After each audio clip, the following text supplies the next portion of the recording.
Tai ką, važiuojam?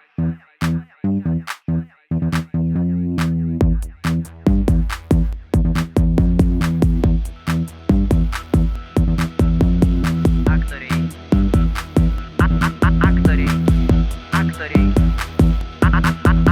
Aktoriai pas aktorių. Duok papėzėt. Daug nepilsi, net alkoholio, kondensuotų pieno. Barakėtų. What the fuck? Toks jau tas gyvenimas, taigi žinai. Nu jo. Darai, pistis įmaišyk. Oi, kaip fainai, blemba. Žiauriai gerai. Aš šiaip nemėgėjęs tokių visokių marmalų, žinai. Bet šitas tai... Sveikas, gerbiamas klausytojau. Malonu, kad nusprendei savo laiką praleisti su aktoriais. Patikėk, tai mums labai svarbu. Šiandien turiu garbės pas save priimti žmogų aktorių, žmogų pilotą, žmogų filosofą, žmogų džentelmeną, kuris švelniai ir su šypsena nuoširdžiai gali paklausti, kaip tau sekasi ir tuo pat metu pasiųsti tave ant 3 raidžių ir išvadinti necenzūriniais žodžiais. Šiandien jūsų ausise aktorius Sakalas Uždavinys. Labas, Sakalai. Labas, Rokai, ačiū už tokį pristatymą. Man atrodo, tokios pompastikos dar nesu girdėjęs savo kūrybinį biografiją. Smagu. Klausyk, man atrodo, visose interviu išgirsti šitą Sakalas Uždavinys, va čia tai vardas ir pavardė, ne? Jo, ne tik išgirstu dar savo laiku ir milicininkai ten man atrašydavo sprikti už tai, kad jie galvotų, kai mus ten sulaikydavo su kokio, nežinau, cigaretė už kampo paaugliukus ar ten dar ką nors, tai žodžiu. Jo, tai tas yra, tai to vardo istorija yra, kaip sakyti, tokia tikrai įdomi, čia ne mano tėvų vis dėlto išmeslas, čia yra mano šviesos atminties senelio Vinco Uždavinio idėja, kuris mano tėvą pavadino Sakalu. Senelis buvo žurnalistas, labai įdomi, šviesi, nepaprastai savotiška asmenybė, kuri be abejonės buvo ir išsiųsta į Sibirą 10 metų lageriuose konkrečiai. Reiškia, ne tremty, bet lagerį praktiškai per plauką vos neišėjo Anapilin. Ten buvo vienu metu labai nusilpęs, tai ten jo ilgametė draugė atvažiavo į Sibirą ir jie pastatė šiaip ne taip ant kojų kyšiais ir visokiais kitokiais būdais. Atmaitino, kitaip tariant, bet ten, kaip pasakojo senelė, žinai, jie turėjo ten tokį, kaip jie ten vadino rusiškai Sibirė tą dachadegį, man atrodo, kur praktiškai pakeliui į Anapilį, kur jau tiek nebeturi nei jėgų, nei sveikatos, kad praktiškai... Čia žmogaus būsena. Taip. Ir turbūt specialūs barakai ir buvo skirti tokiem, kurie jau praktiškai, kaip sakant, už kelių dienų kažkur tai iškeliaus. Tai praktiškai senelis per plauką. Jisai išliko, po to grįžo į Lietuvą, be abejo, nes nieko negalėjo nei rašyti, nei daryti. Jisai ten po to rašydavo kažkokios knygėlės apie Vilnių. Jisai buvo Vilnių Vartotojų sąjungos pirmininkas, ilgalaikis vadas. Iš viso įdomi asmenybė, nes tai yra iš tų, kur mes knygose skaitom šviesuolių, kur, reiškia, pėsčias atėjo iš savo kaimo, labai norėjo mokytis, jis atėjo per Aukštadvarį pėsčias į Vilnių, įstojo į Vilniaus universitetą, ten dalyvavo labai aktyviai antilenkiškoje veikloje, kadangi Vilnius tuo metu buvo okupuotas Lenkų, jų ten tą būrelį, kuris leido tą laikraštuką, Lenkai supakavo, turėjo būti teismas, senelis turėjo kas vakarą prisistatyti į policiją, kad jisai dar nepabėgo, jo nelaikė kalėjime, Lenkai areštuoto, ir jo advokatas, kuris su juo dirbo, jam patarė bėgti, nes tikrai Lenkai būtų kažko tai nubaudę. Ir senelis bėgo per Merkį, žodžiu, dar pasakojo, kad jisai atsipirko nuo Lenkų pasieniečių lietuviško samagono butelių, reiškia, atsidūrė Kaune ten kitas advokatas, toks Grigonas, aš atsimenu dar po šiai dienai pavardę, nes man daug apie jį pasakojo, kai aš buvau vaikas, ir senelis tuo metu gyveno Kaune, buvo vienas iš pirmųjų Lietuvos radiofonų diktorių. Jo, ir vedė laidą Mūsų Vilnius, kur transliuodavo iš Kauno radiofonas laidą į okupuotą Vilnių. Va, žodžiu, čia irgi nepaprasto įdomumo asmenybė ir po to nepaisant to, kad jisai faktiškai jokios veiklos negalėjo dirbti, žurnalistinės, bet turėjo labai labai daug draugų visam pasaulyje, gaudavo knygas paštu. Iš Amerikos pagrindinės. Vienas jo brolių traukėsi kartu su vokiečiais ir po to įsikūrė Amerikoje, bet senelis niekaip negalėjo išvažiuoti tenai, nes aišku, jo saugumiečiai neišleido. Bet aš pamenu, ateidavau į jo tą butą, tai buvo kaip visai kita planeta. Knygų ir aš pamenu, galbūt dabar visiems labai juokingai skambės, bet senelis gaudavo National Geographic žurnalą. Tai Rokai, patikėk, man tai buvo absoliutus, ta prasme kosmosas, ten tos nuotraukos, jų kokybė, vaizdai, žmonių veidai, pasaulis, tas, kurio tu praktiškai, iki pat 85 metų mes netikėjom, kad mes iš viso pamatysim kada pasaulį. Aš suprantu, aš skambu kaip senas pirdyla, bet dar 85 metais pagalvoti, kad mes gyvensim savoje šalyje, ta prasme neokupuoti, kad galėsim keliauti kur norim, kada norim, kad būsim ne tai, kad ES dalis, bet ir NATO dalis, kad galėsim nuo Baltijos jūros iki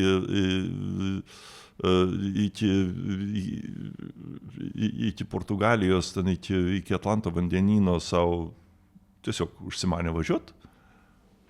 Tai skambėjo absoliučiai kaip visiškai nerealus dalykas. Tai dėl to toks National Geographic ir visa ta biblioteka, kuri buvo pas senelį, biblioteka turi omeny tokio žurnalistinio, žurnalų, ten visokio kitokio.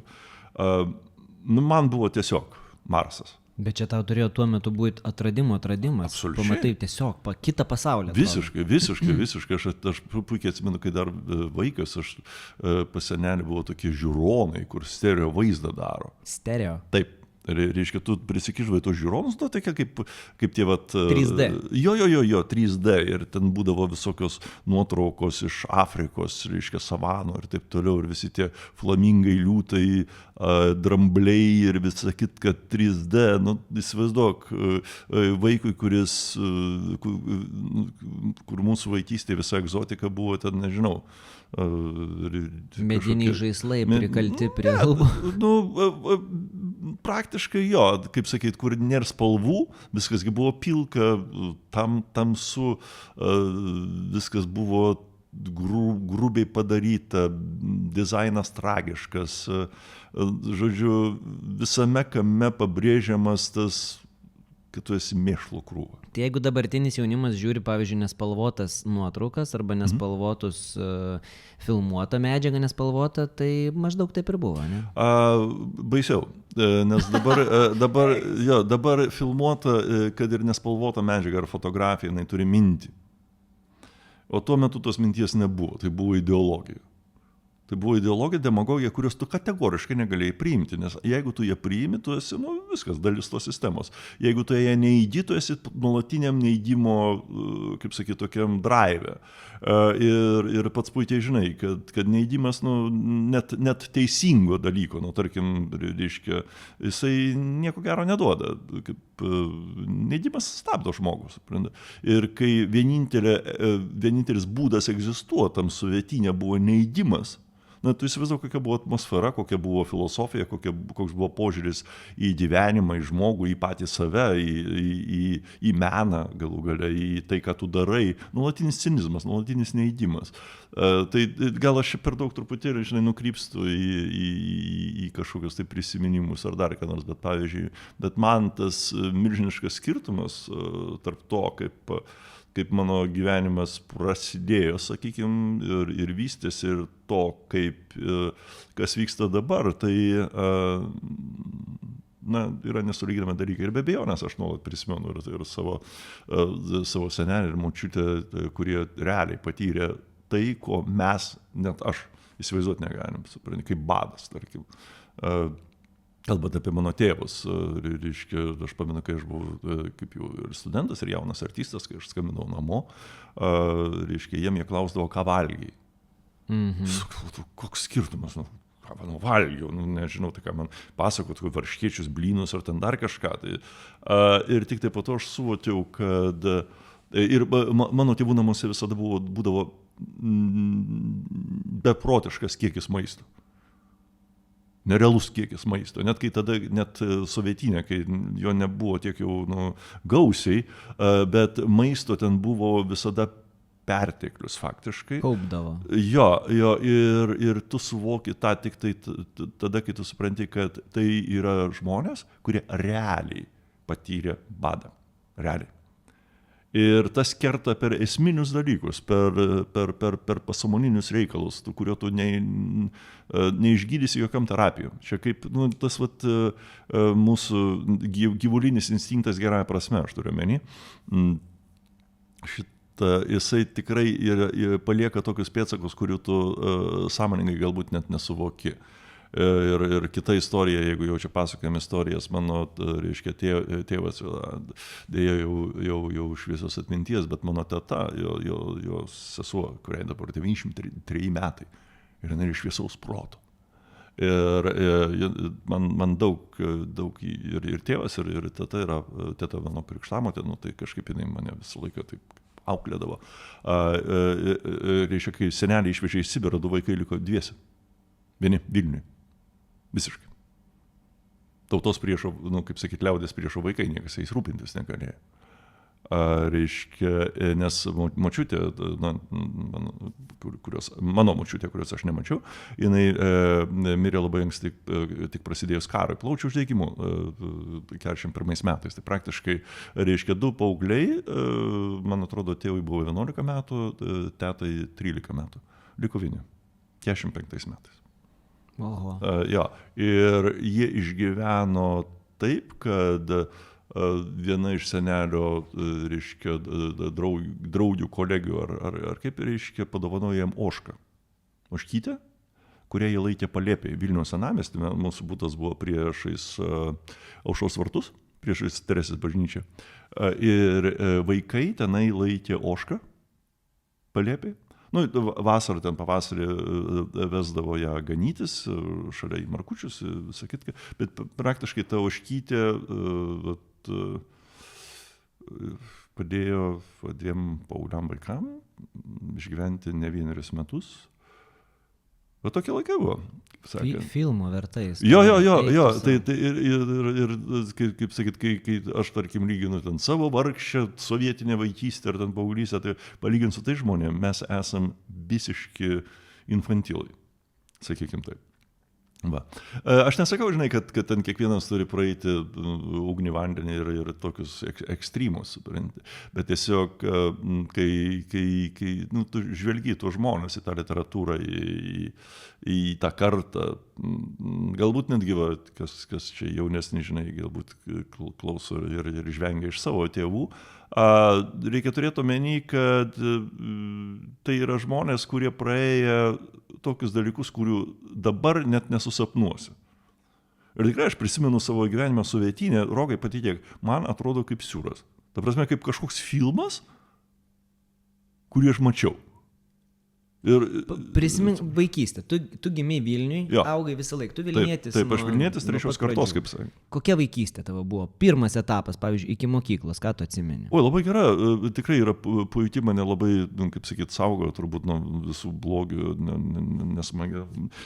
Pirmas dalykas, ką aš atsimenu, tai be abejonės savo darželį, kadangi mes gyvenom senamiestį tuo metu, kaip sakyti, senelis turėjo milžinišką butą, pagal šių laikų matmenis, bet sovietai paliko tik tai 1 kambarį visai šeimai ir kadangi tuo metu senamiestis buvo tragedija, tragiška vieta, ten viskas smirdėjo, kanalizacija buvo sudaužyta dar nuo karo laikų.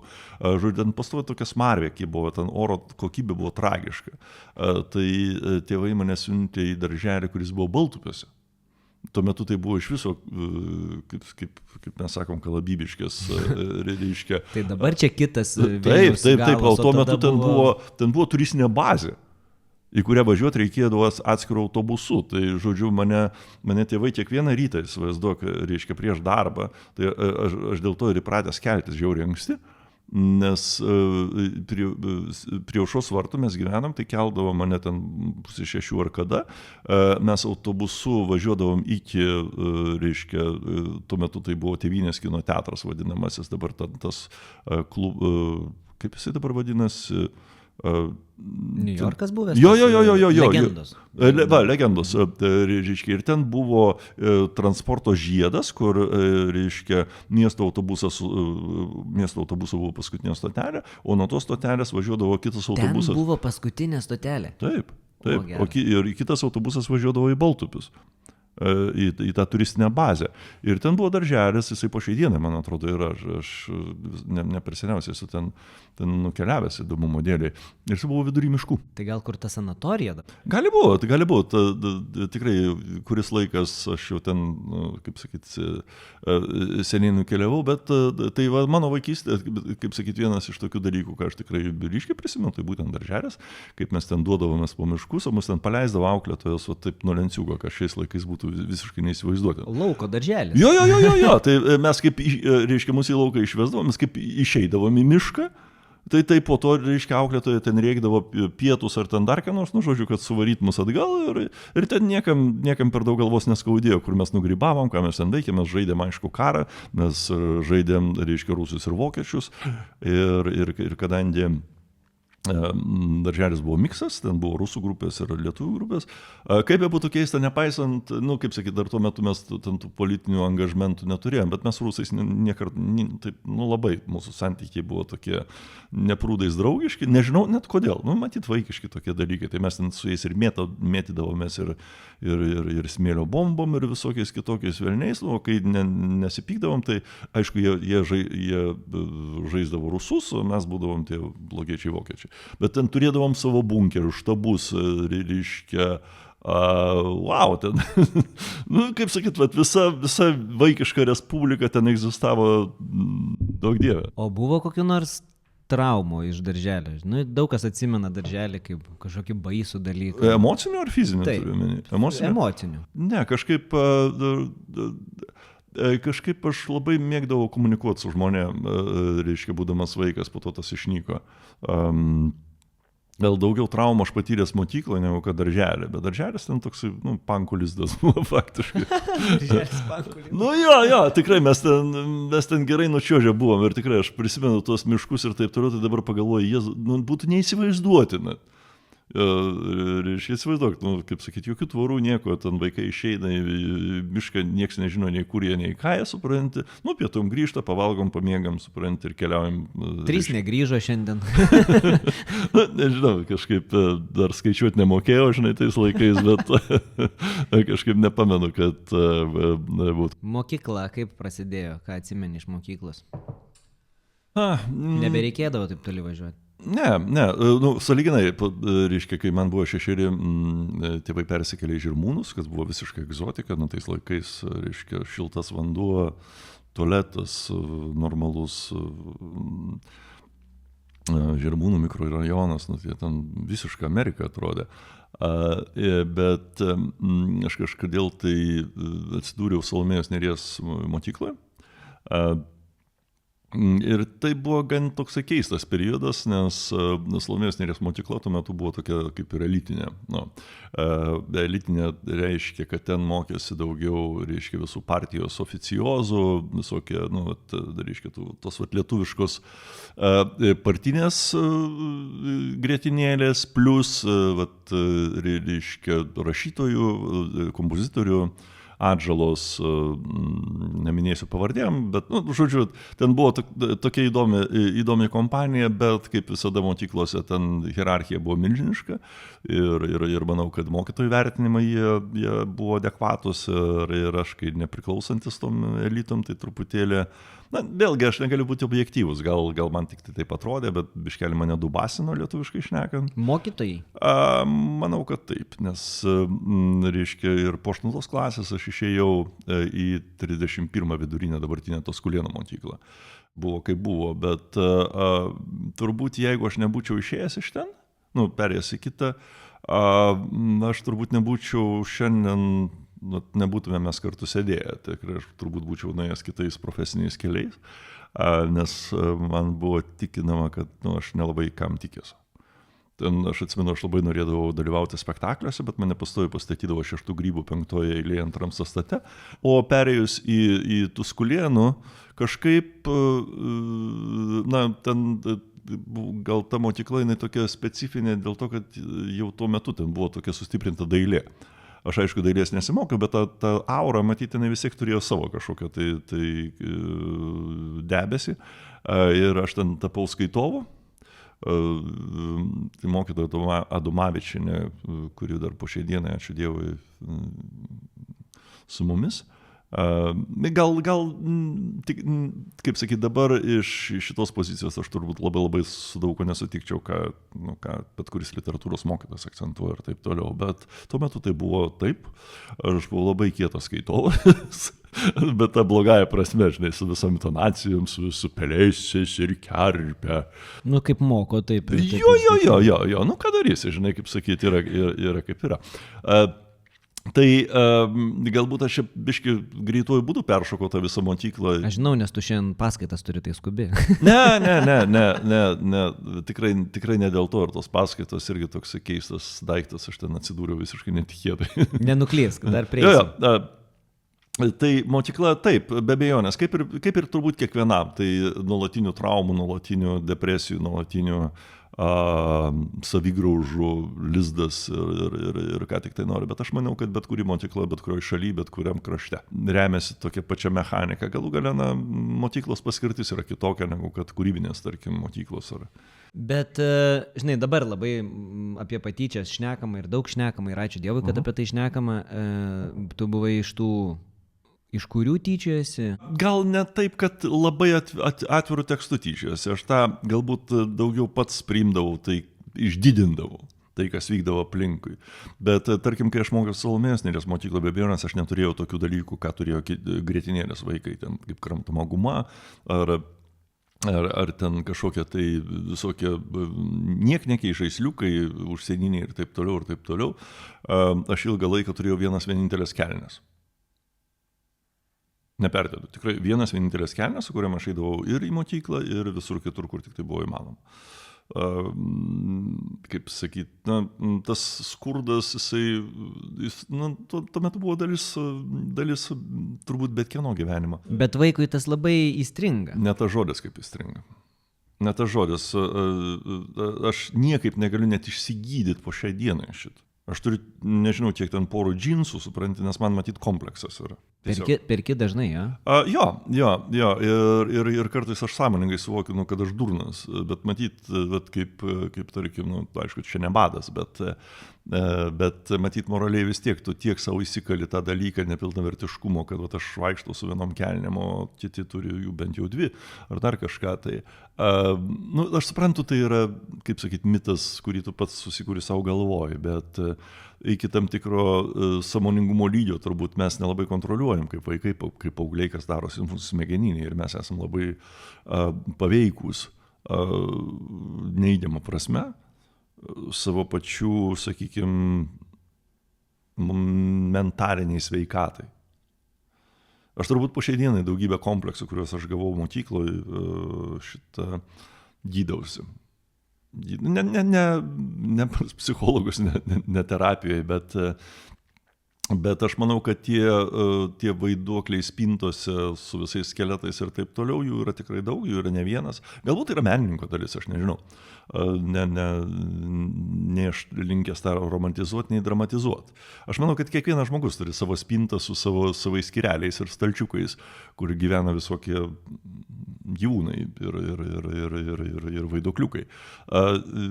Ir aš manau, kad turbūt tai yra net natūralu. Turbūt net neįmanoma be jų subręsti. Bet aš manau, kad skirtumas tarp pilnavertiško gyvenimo, sakykime, ir kompleksuoto gyvenimo yra tavo požiūris į juos. Tu su jais nekariauji, tu jų visų neišsigydysi, kaip aš, pavyzdžiui, negaliu išsigydyti savo komplekso pirkti džinsus. Aš juokauju, žinoma. Bet tiesiog suprasti, kad tai yra tavo dalis, jinai tokia. Ir gebėt karts nuo karto pasakyti, nu tai pabūk dabar, pasidėk ramiai, aš truputėlį paveiksiu, paskui vėl galės man kepenės ėsti. Manęs vakar vaikas mano paklausė įdomaus klausimą. Sako, koks buvo mokykloje blogiausias vaikas, kuris tave skriausdavo? Ir mane privertė taip atsukti savo plokštelę. Aha, nu tikrai ir atkabint kažką, ar atsimeni kokį nors. Konkrečiai, kuris fiziškai mane būtų skriaudęs, nu ten, tarkim, smurtu ar ten dar ką nors, to tikrai nebuvo, bet aš galbūt išdidindavau tą savo kompleksą pats savo. Man atrodo, kad visi mato, kad aš su vienom kelnėm vaikštau. Nežinau, ten, tarkim, kai važiuodavom su klase į kokį ten išvyką turistinį žygį, kad nu mano netoks skanus gėrimas ar ten dar kažkas, tai ar netoks, ar sumuštinis nes su tokia dešra kaip kitų. Man atrodo, mes visi be išimties vaikai mes sukūrėm tokius keistesnius pasaulius, negu jie yra patys savo. Bet tai natūralu, tai ne dėl to, kad mes varijuotai, tiesiog mes norim būti tobuli, mes norim būti geresni, mes norim būti pranašesni, mes norim būti gražesni, aukštesni, kūdesni, nežinau, simpatiškesni, protingesni, perspektyvesni. Tai yra natūrali kiekvieno paauglio, kiekvieno vaiko, kiekvieno net ir suaugusio žmogaus noras. Net, sunku įsivaizduoti aktoriaus, kuris nenorėtų būti geresnis už kitus. Nu taip. Ir tai ne konkurencija, mesgi su tavim nesipjaunam, kuris iš mūsų geresnis, tiesiog reiškia, bet mes norim būti geriausi. Ką tavo tėvai tuo metu dirbo, ką jie veikė? Mano tėvai buvo tie vadinamieji tikrai turbūt sistemos, sakykime taip, nežinau ar aukos, ar tėvas buvo inžinierius. Inžinierius beje vienas pirmųjų tų laikų kompiuterių inžinierių. Dar tuo metu skaičiavimo mašinos vadinosi. Bet tėvas, kadangi jis negalėjo mokytis, kadangi buvo liaudės priešo sūnus, jis su falsifikuotais dokumentais kažkaip sugebėjo nuvažiuoti į Kijevą ir ten įstoti. Jis pradėjo mokytis Kijeve, po to dar ten kažkaip, žodžiu, reiškia, šiaip jisai net ukrainietiškai visai neblogai šnekėjo savo laiku. O mama, jinai visą gyvenimą dirbo pedagoginiam universitete dabartiniam, tuo metu buvo pedagoginis institutas ir jį dėstė pedagogiką, psichologiją. Ir mano tėvai, kaip jie tiesiog tie vadinamieji tarnautojai, bet irgi...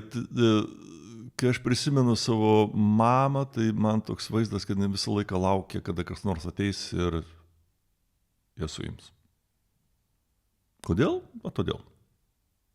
Visada baimė. Jo, visada baimė, kad tu kažką darai negerai, kad tu esi blogėtis, kad tu esi liaudės priešas.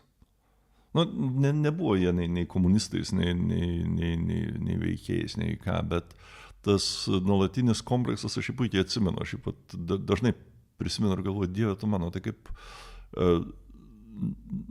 kaip prisimenu mamą, tai jinai turbūt nuolatiniai tokiai depresijai.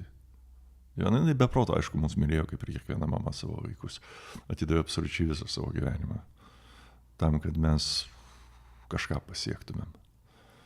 Bet tėvas buvo toksai žaismingesnis, vis tiek senelė matyt, chuligano tokio, sakykime, genai turėjo savo ir jis buvo nepaprastai kūrybiška asmenybė, jis labai mėgo keliauti, jis labai mėgo naujus įspūdžius, jis buvo radio mėgėjas, jis ten su visų pasauliu šnekėjo, matyt, tai buvo kompensacija tų uždarytų sienų ir to kalėjimo, kuriame mes gyvenom. Tai, bet tą nuolatinį mūsų šeimos jausmą, kad mes esam outcastai pagal sovietinius standartus, tas buvo nuolat. Tas nuolatos, nes ir močiutė jau iš mamos pusės, jinai, kaip mano mama ir močiutė iš Telšių, ji buvo gimnazijos mokytoja ir ją realiai saugumiečiai areštavo ir 3 metus laikė kalėjime.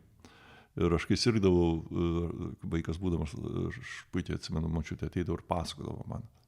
Nu, tiesiog, kad vaikui pasakot kažką, tai kad jisai neverktų, nerėktų, ten taip toliau ir nepasakojo, kaip ją kalėjime laikė, ją realiai kankino. Jis išėjus iš kalėjimo, praktiškai pusę metų negalėjo stovėti ant kojų. Jis buvo ir visą gyvenimą jinai praktiškai labai prastai girdėjo, nes, kaip pasakoja, kad šaudė tiesiog prie ausų. Tai lygiai, supranti, bet kas yra keiščiausia, čia jau galbūt truputėlį nukrypsiu, kad rusai dabar tą patį daro Ukrainai, su ukrainiečiais. Supranti, aš kaip paskaitau, supranti, ten aprašymą, žinai, kaip ten ukrainiečiai buvo laikomi ten nelaisviai, ten tose filtracijos stovyklose ir taip toliau. Tu žinok, atrodo, aš skaitau savo močiutės pasakojimus arba senelio pasakojimus. Ta fucking, atsiprašau, aš būsiu emocionalus, ta fucking, net valstybė aš nevadinsiu, jinai nepasikeitė. Ir tai ir blogis. Dėl to mums bet ką daryti, kad tik tai neduok Dieve, nors piršto galas. Ir čia atsirastų. Būtų mano valia, aš, nežinau, aptverčiau visą Rusų ambasadą, didžiulę tvorą dar tiesiog, kad jos nesimatytų. Tai yra tas pats blogis, kurio pasiekmes aš atsimenu, kurį aš išgyvenau. Būdamas, gražiausi metai, viešpatį, paauglystė, studentavimas ir taip toliau šitą. Ir mes praleidom toj koncentracijos stovykloj. Tai nereiškia, kad mes idiotai, žinai, kaip sakyt, mes aišku ir džiaugiamės, ir šventėm, mūsų šventės aišku buvo kitokios, ir juokėmės, ir išdykavom, ir ką tik tai nori, bet tai, kas yra šalia mūsų, tai yra blogis. Bet tau pasisekė, tu matei tą kitokį, tu iš senelio matei kitą pasaulį, tavo tėvai irgi buvo protingi žmonės, jie tau parodė tą kitą pasaulį, pasakojo apie kitą pasaulį, pasakojo močiutė, bet buvo tokių, kurie gyveno ir džiaugiasi tame, čia yra dar kita blogybė. Taip, Rokai, ir vėlgi visokių žmonių yra visokių ir bus, ir šiandien, ir rytoj, ir poryt, bet man atrodo, kad vis tiek ta didžioji dauguma jinai nusveria tą grupę, kuri galbūt nori, kad kažkas tai grįžtų. Nors aš realiai, aš nematau, kas iš ten gali grįžti. Ta iliuzinė gerovė, kurią, tarkim, ten tas Putleris ar ten kas nors, reiškia, siūlo savo bendrapiliečiam, tai yra absoliuti iliuzija. Taigi, akivaizdu, kas iš materialinės gerovės, jeigu tu pats kaip individas esi kretinas. Tikra laimė yra būti laisvų žmogum. Ir turiu omeny ne politiškai laisvų, bet laisvų savo sprendimuose, laisvų savo noruose, laisvų savo mąstyme. Ir vėlgi aš nevadinčiau laisvų mąstymų, reiškia, tų vadinamųjų vatnikų, kurie, tarkim, turi laisvę reikšti savo nuomonę. Tai nėra laisvė. Tai, kaip sakyt, žinoma, jie turi teisę į savo nuomonę, į savo pareiškimą, bet gebėjimas laisvai mąstyti reiškia tam tikrą atsakomybę. Protestavimas prieš tai, kas tau nepatinka, jis būtinas, bet jis turi būti kreatyvus. Jis turi būti kūrybingas. Gerai, man nepatinka, tarkim, LKT, ką jie dabar ten daro, bet suprantate, tai nereiškia, kad aš ten, reiškia, eisiu ir mėtysiu kiaušinius į langus ar kažką tai. Man nepatinka, tarkim, taip, kaip yra dabar požiūris į šiuolaikinį tą teatrą, supranti, kad yra, gal aš senamadiškas, supranti, kad visi tie projektai ir taip toliau, supranti, yra viskas ok su tais projektais, bet jie nevysto žmogaus, bent jau tų kūrėjų, kurie tuose projektuose dalyvauja. Kas iš to, kad tu esi žolės stiebas genijos paveikslė, supranti, tau nuo to negeriau. Aš kaip artistas tikiuosi ir tu, žinai, kai jūs dirbat Reimas teatre ir visą kitą, kad tai nuolatinis tavo savęs vystymas. O jeigu tu tik tai atlieki funkciją, tai kas iš to, žinai, čia, kaip sakyt, ar tu ten kokiam Vietnamo fabrike ten sportbatį štampuoji, Čia, aišku, neįmanoma išanalizuoti per 3 minutės, kodėl yra taip, o ne kitaip, bet aš priešų nelinkėčiau tokių darbo sąlygų ar tokio darbo iš vis. Klausyk, o mokyklai pradėjai galų gale vaidinti spektaklius ar ne? Ne, aš buvau skaitovas pagrinde. Pagrinde aš buvau skaitovas, aš, reiškia, dalyvaudavau konkursuose, gal ten porą tokių ten kompozicijų ir buvo, bet vėlgi tam tikrą prasme ten turėjai kažkokią tai duoklę ir ideologiją atiduoti. Rokai, tu neįsivaizduoji, koks varijotas aš atėjau į muzikos ir teatro akademiją, o Dieve. Aš kaip prisimenu, žinau, aš tokio locho nebūčiau priėmęs. Jokių būdų. Ir aš tikrai nekoketuoju, neflirtuoju, kaip mane aš net neturėjau supratimo, kas yra Stanislavskis, nešnekėt apie tai, kas yra vaidyba, ten Čechovas ar ten dar kas nors dar kas. Aš 5 metų, kai sėdėjau ir tylėjau kaip žemė ir galvojau, kad man reikia iš čia nežnintis. Nes aplinkui, mano kursiokai, jie ten šnekėjo apie knygas, apie visokius, ir aš svartau, kad aš gyvenime niekad tiek knygų neperskaitysiu, kiek reikia. Aš gyvenime niekad nesuprasiu tiek, kiek jie. Ir tai yra baisu. Aš tikrai buvau milžiniškoj depresijoj. Milžiniškoj. Po pusmečio jau taip pradėjau suprasti, kad tai, ką šnekam apie teoriją, dar nebūtinai reiškia teisingo veiksmo scenoje. Bet vėlgi, matai, mūsų karta buvo kitaip mokoma. Mes buvome mokomi grinai pagal rusišką sistemą ir mus dubasindavo, suprantate, mes tiesiog fiziškai bijodavom išeiti į sceną, nes tai sudirbs. Yra ir po šiai dienai šito, bet, tarkim, aš akademijoje dirbu, aš kategoriškai laikausi priešingo. Tu visur kartoji, kad vaikystėje svajojai tapti lakūnu ir net negalvojai apie aktoriaus karjerą, bet vis dėlto tik tai po daug metų pradėjai pilotuoti sklandytuvą. O kodėl tu tapai aktorium? Kaip tas atėjo? Aktorium nežinau, Rokai, nežinau. Kaip atėjo mintis stoti į tuo metu konservatoriją? Aš buvau labai visų aplinkinių nuomonė genialus skaitovas.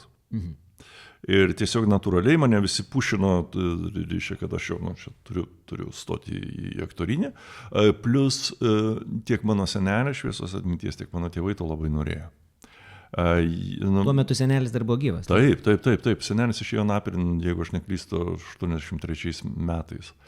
Ir jis buvo milžiniškas autoritetas tiek mano tėvai, tiek mano tetai, be abejonės ir mum vaikam. Ir jam tokia meninė specialybė, tai buvo kažkas labai svarbaus. Plus gal juokingai skambės, bet tuo metu meninės disciplinos buvo vienintelė laisvės oazė, kur tu galėjai atsidurti. Turiu omeny be demagogijos. Tai praktiškai universitete galėjai stoti į literatūrą, tapti poetu ten ar rašytoju, arba į akademiją ir tapti aktorium.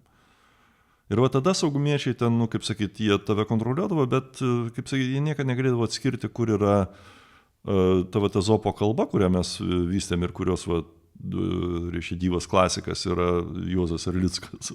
Reiškia, nors Erlickas, tai aš kaip pamačiau jo, po šiandieną prisimenu režisierius Vytautas Balsys.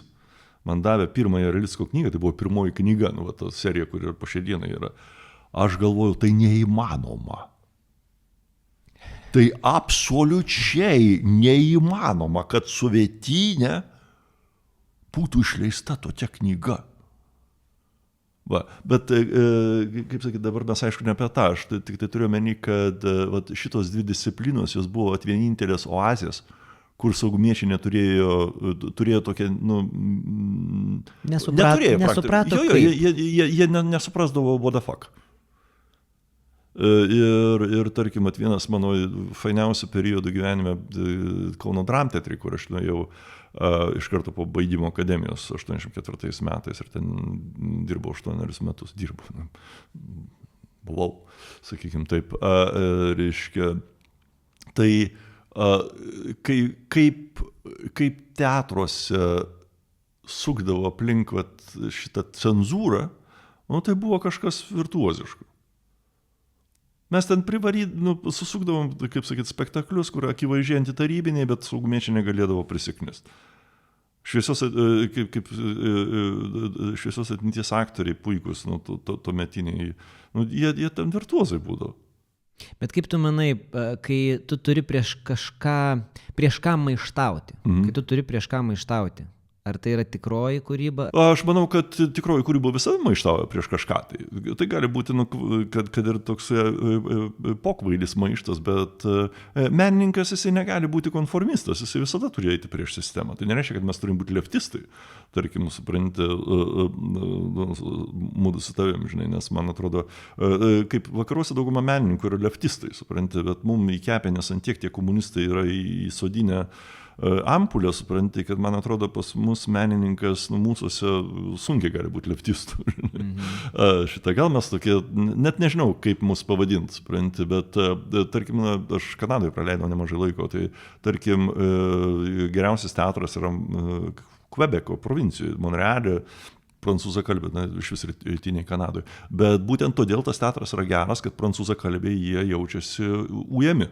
Atvirai aš pats taip nemanau, bet jie to įsitikinę ir didelė dalis jų reiškia tos kūrybos remiasi tuo. Tai aš manau, kad nuolatinis protestas tai yra duotybė bet kurio pilnaverčio meno. Ar mes dabar tą turim teatre, čia kitas klausimas. Būtent dėl to man, pavyzdžiui, yra artima Emilio Vėlyvio kūryba, kuris taip, jisai daug ką išsigalvoja. Bet jisai kelia klausimą, kas jeigu. Ir, pavyzdžiui, man tikrai yra neginčytinas šedevras jo paskutinis filmas Piktųjų karta. Nepaisant akivaizdaus ten biudžeto stygiaus ir taip toliau, bet puikus aktorių darbai. Tiesiog, kad jisai kelia klausimą, o kas jeigu visi prisidirbė?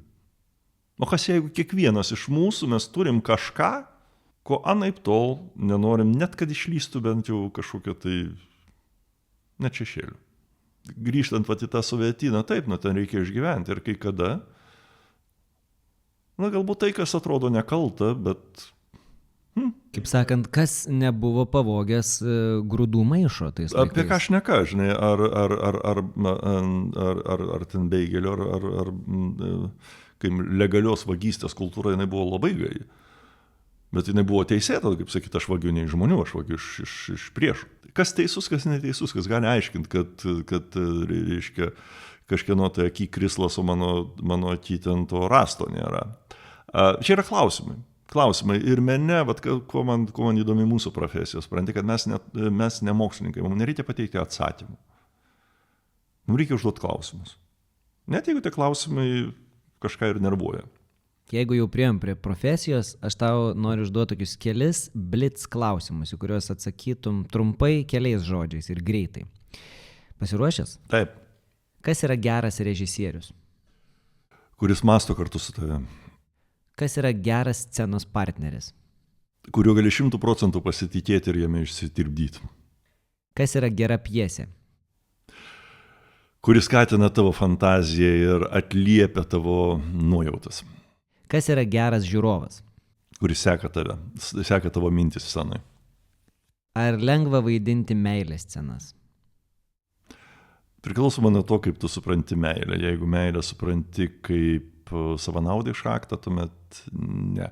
Meilės scenas vėlgi, kurias fizinės ar psichologinės turiu menį? Meilės, ne sekso, meilės. Ar lengva?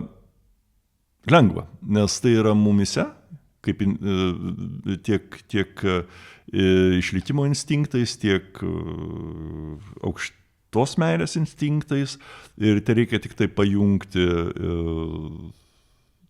tą tikslą, kurį darai scenai. Ar lengva vaidinti liūdnas scenas, verkti?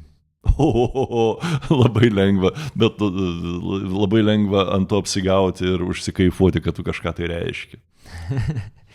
Kauno teatras tuo metu buvo vienas stipresnių teatrų. Tai buvo absoliutus elitas. Mūsų karta to nežino ir jaunesni aktoriai, tiesiog mes negalėjom to matyti, nes teatras yra čia ir dabar ir dėl to kartais net gaila pasidaro.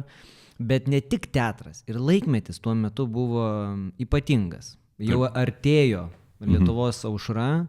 Papasakok apie tą laikmetį, būtent apie tą darbą, tuo laikmečiu teatre. Na, tai buvo nepaprastai įdomus teatras tuo metu ir Jonas Vaitkus buvo savo zenite ir aš atėjau dar visą klasikinę gvardiją, Žekas, Barčas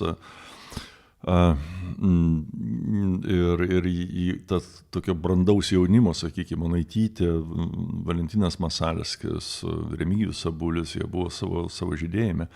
Ir atėjęs į teatrą aš supratau, kad aš nieko vaidinti nemoku. Aš tuomet sėdėjau repeticijose, nusirašinėjau faktiškai, aš mokiausi iš 2 aktorių, iš Viktoro Šinkariuko ir Viktoro Valašino.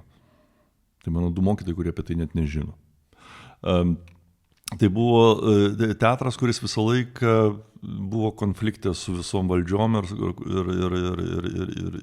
režimais. Nepaprastai įdomus spektakliai savo laikui. Ir nepaprastas ryšys su žiūrovu. Aš realiai atsimenu, kaip žmonės stovėdavo per naktį eilėj prie bilietų. Aš šito negaliu įsivaizduoti šiais laikais. Tai neįmanoma, bet tiek žmonėm reikėjo kažkokio tikrumo, kažkokios bendrystės, kad tais laikais sovietiniais teatro bilietus kitam mėnesį pradėdavo pardavinėti ant kažkuria tai konkrečią dieną.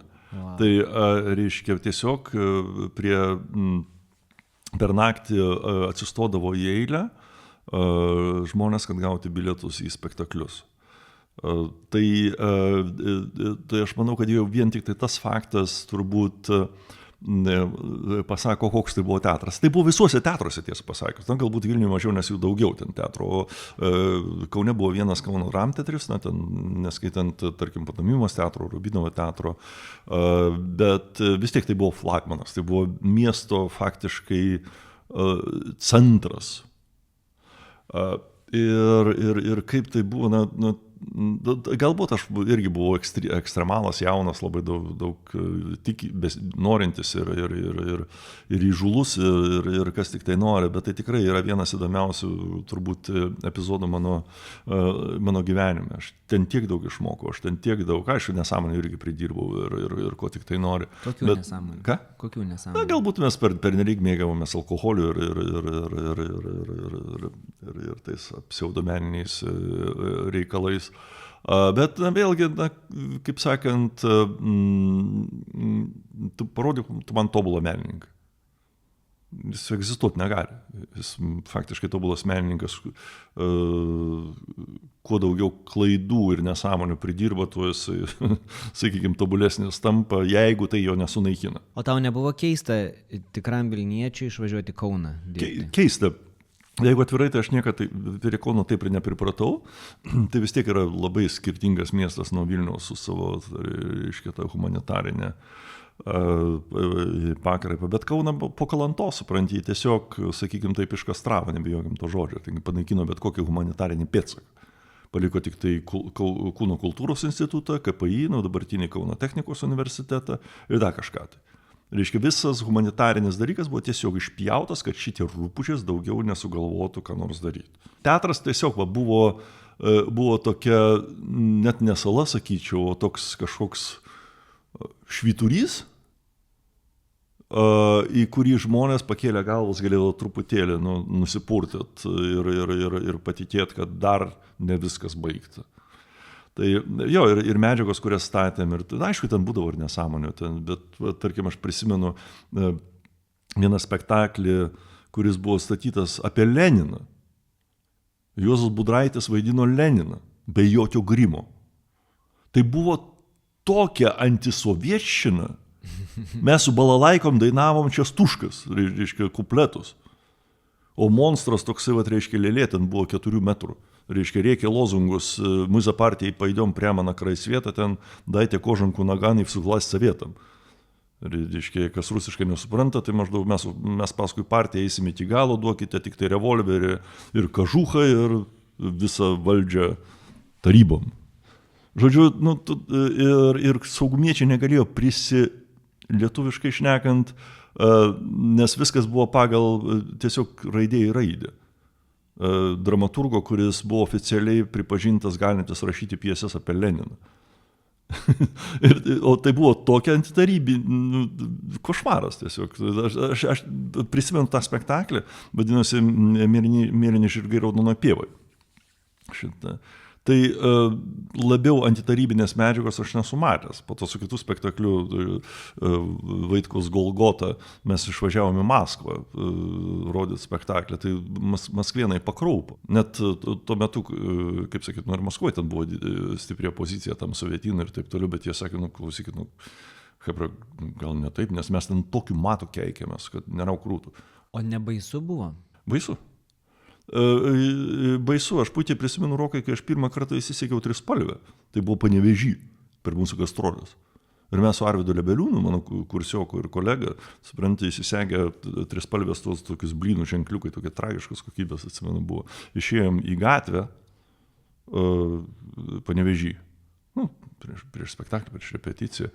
Tai man labai labai nejauku buvo nuo tų žvilgsnių, kokiais į mus žiūrėjo. Taip, kad ne viskas taip rožiniais dalykais, kaip sakyti, čia su Trispalvėm ir visus Baltijos kelius ir taip toliau, ten biški kepenų reikėjo, kad išeiti. Nes, taip, tu nežinojai, kas bus. Nežinojai, kas laimės. Ačiū Dievui, va taip iškrito, bet nežinau, gal mes buvom jauni durni, žinai, viskas iki kelio. Kita vertus, galbūt tas sovietinas jau antiek buvo užknysęs, kad ką. Prisimenu, aš negalėjau net įsivaizduoti, kad mes būsim Europos Sąjunga ir NATO. Pagalvota, geriausiu atveju, ta Brazausko gal šviesios atminties siūlomas maždaug savarankiškumas kažkoks. Plius, kad nelabai gal ir žinojai, kaip tas kitaip gali atrodyti. Niekas nežinojo, Rokai, niekas nežinojo. Patikėk, kai staiga kažką tai galėjom daryti, visi stovėjo ir, tai kaip dabar čia, tai čia, o kas tas verslas ir tie laukiniai 90-ieji jie tokie ir buvo. Kai protingi žmonės nežinojo, ką daryti, o banditai galėjo daryti belenką. Ir tai buvo šiurpu, patikėk, atrodė visiškai beviltiška, nes atrodė, kad tie visi daktarai ir smaugliai ir kas tik tai nori, jie neišnyks, jie taip ir liks. Ir realiai buvo periodas, kai mes spektaklius vaidindavom 5 valandą vakaro, nes tamsoj žmonės bijodavo išeiti į gatvę. Ir neidavo į spektaklius vien tik tai dėl to, kad tamsoje reikės grįžti. Žiūrėk, matei ne tik nuostabių legendinių aktorių vaidybą, bet ir palaidą gyvenimą, bohemą. Nes, pavyzdžiui, visi aktoriai, su kuriais šneku, visi sako, kad kartos labai yra skirtingos ir sakydavo, mes pagerdavom, bet kaip anie gerdavo, vyresnė karta. Ar iš tikrųjų taip yra? Nes buvo ir tragiško, Šinkariuko. O Dieve, Šinkariuko, man po šiai dienai, žinai, širdis skauda, nes tai buvo žmogus, kurį aš labai labai mylėjau, labai gerbiau ir, kaip minėjau, mokiausi. Ir jo, tas, kaip sakyt, su rogutėm, ne tai, kad nuo kalnelio, ten į tarpeklį, labai labai skaudus dalykas ir tikrai čia kiekviena mokykla, nes mes, aktoriai, menininkai, mes esame ekstremalai. Mes viską darom iki galo, bet vadinasi viską. Ir jeigu mes kažką pradedam vartot, tai mes vartojam iki galo. O ar ten jie gėrė, kaip sakyt, mes irgi vartojam ir galbūt aš savo laiku, ačiū Dievui, žinai, galbūt užteko proto laiku sustot. Bet tikrai buvo periodas, kai turbūt buvo ant ribos. Ant ribos, kuo viskas baigsis. Kai jau tai buvo, kaip sakyt, beslysta iš tokios sąmoningos kontrolės, nes alkoholis, sakykime, būkime atviri, tai yra narkotikas, kaip ir bet kuris kitas. Ir tiesiog, reiškia, jisai verčia tavo pasąmoninį tą protą priiminėti tokius sprendimus, kurių tu pats turbūt net nesuvoki, kad tu darai. Ana kartą gėrė, ta kartą gėrė. Vienas dalykas yra tas, kad vienintelė atrakcija mūsų kartai tai buvo užsidaryti virtuvėje su artima chebra ir prisigert. nes, kaip sakyt, restoranai buvo per brangus, kažkur klubų jokių nebuvo, labai atidžiai turėjai rinkti savo kompaniją, nes aplinkui buvo gyvas velnias saugumiečių. Tai tiesiog mes užsidarydavom virtuvėje, ir apie meną, ten apie ką, ir aišku, tas alkoholio kiekis būdavo tikrai didelis. Didelis, tam tikrą prasme galbūt tai buvo kaip ir tokio pasyvaus protesto reikalas ar kažką tai, kad maždaug dėjau skersą ir jūs man nepaaiškins. Kaip sakyti, eliminuoti save iš veiklos. Nebuvo jokios perspektyvos. Na gerai, aš, tarkim, Salomėtėje mokiausi anglų kalbą. Kuriam galui, Rokai? Anglų kalba buvo maždaug, o kam tu turi eiti? Dar vokiečių, taip, yra rytų Vokietija, o su anglų kalba ką tu darysi? Nei tu išvažiuosi? Nei tu ją kažkur tai naudosi. Salomėtė mokydavo anglų kalbą pagrindinę dėl to, kad jie ruošia kaip ir tokius vertėjus karo atveju. O ne iš geros valios, kad maždaug šviesti liaudį ir taip toliau. Svetynas baisus daiktas. Kaip sugalvojai pasilikti Kanadui? Tu ilgai planuotas sprendimas, ar čia toks ekspromtas? Nes tu išvažiavai su teatro gastrolėm. Jo, ir likau tenai. Tam tikrą prasme planuotas, tam tikrą prasme ekspromtas. Nes aišku, pagal aplinkybės tai buvo visiškas ekspromtas, planuotas tas, kad aš turbūt ilgą savo gyvenimo laiką norėjau atsidurti kažkur Jungtinėse valstijose ar kažkur tai už to Sovietyno ribų. Bet tu neturėjai ten pažįstamų, Ne. Važiavai į niekur. Jo, praktiškai niekur. Kaip sakyti, jaunas durnas. Ir be abejonės, galbūt ne pats protingiausias mano sprendimas, galbūt aš čia produktyviau būčiau dirbęs, kažką tai įdomiau nuveikęs, bet visų pirma, tas, kas būtų, jeigu būtų, mes nežinom, kaip ten. Kita vertus, man labai labai norėjosi pamatyti tą kitą pasaulį. Ir 92-ais, tai atrodė, kad tai yra neįmanoma. Taip mes galėjom kaip ir keliauti, gal ne taip laisvai, kaip būdami Europos Sąjungos piliečiais, bet tas mafijos lizdas Lietuvoje atrodė nesudorojamas. O kaip paveikdavo teatralus tai? Be to, kad 5 valandą reikdavo vaidinti spektaklius. Rokai, papasakosiu paprastą faktą. Galbūt kas pamena, kas nepamena, mes buvo toksai šviesios atminties nuostabus kompozitorius Vidmantas Bartulis. Nepaprastai kūrybinga, subtili asmenybė, jo muzikos spektakliam, tai buvo šedevrai, absoliutų šedevrai. Ir mano dėstytojas, kurį laiką buvęs, ir kolega Kauno dramos teatre Robertas Vaidotas. Puikus aktorius. Robertas su Vidmantu Bartuliu kurį laiką jie klijavo plyteles. Darydami remontus. Nieko blogo plytelių klijavime. Bet aš manau, kad tokios asmenybės kaip Bartulis ar Robertas Vaidotas tikrai galėtų savo laiką išnaudoti truputėlį geriau. O jie užsiėmė tuo. Čia tik tai pavyzdys. Ir tuo užsiėmė, kas kaip išmanė, tas taip ir darė. Tai įsivaizduoju, kokia tai buvo atmosfera. Tu eini klijuoti plytelių ir nematai perspektyvos, kad tau jų klijuoti nebereikės kažką. Ir tu eini ne iš savo didelio noro tą daryti. Ne, nes kažką valgyti reikia, supranti. Reiškia, tais laikais paklausinėt kolegų, kurie vesdavo renginius tiem mafijozam ir taip toliau, tai siaubas. Siaubas, pats juodžiausias, reiškia, kokio Pornhubo ar ten dar ką nors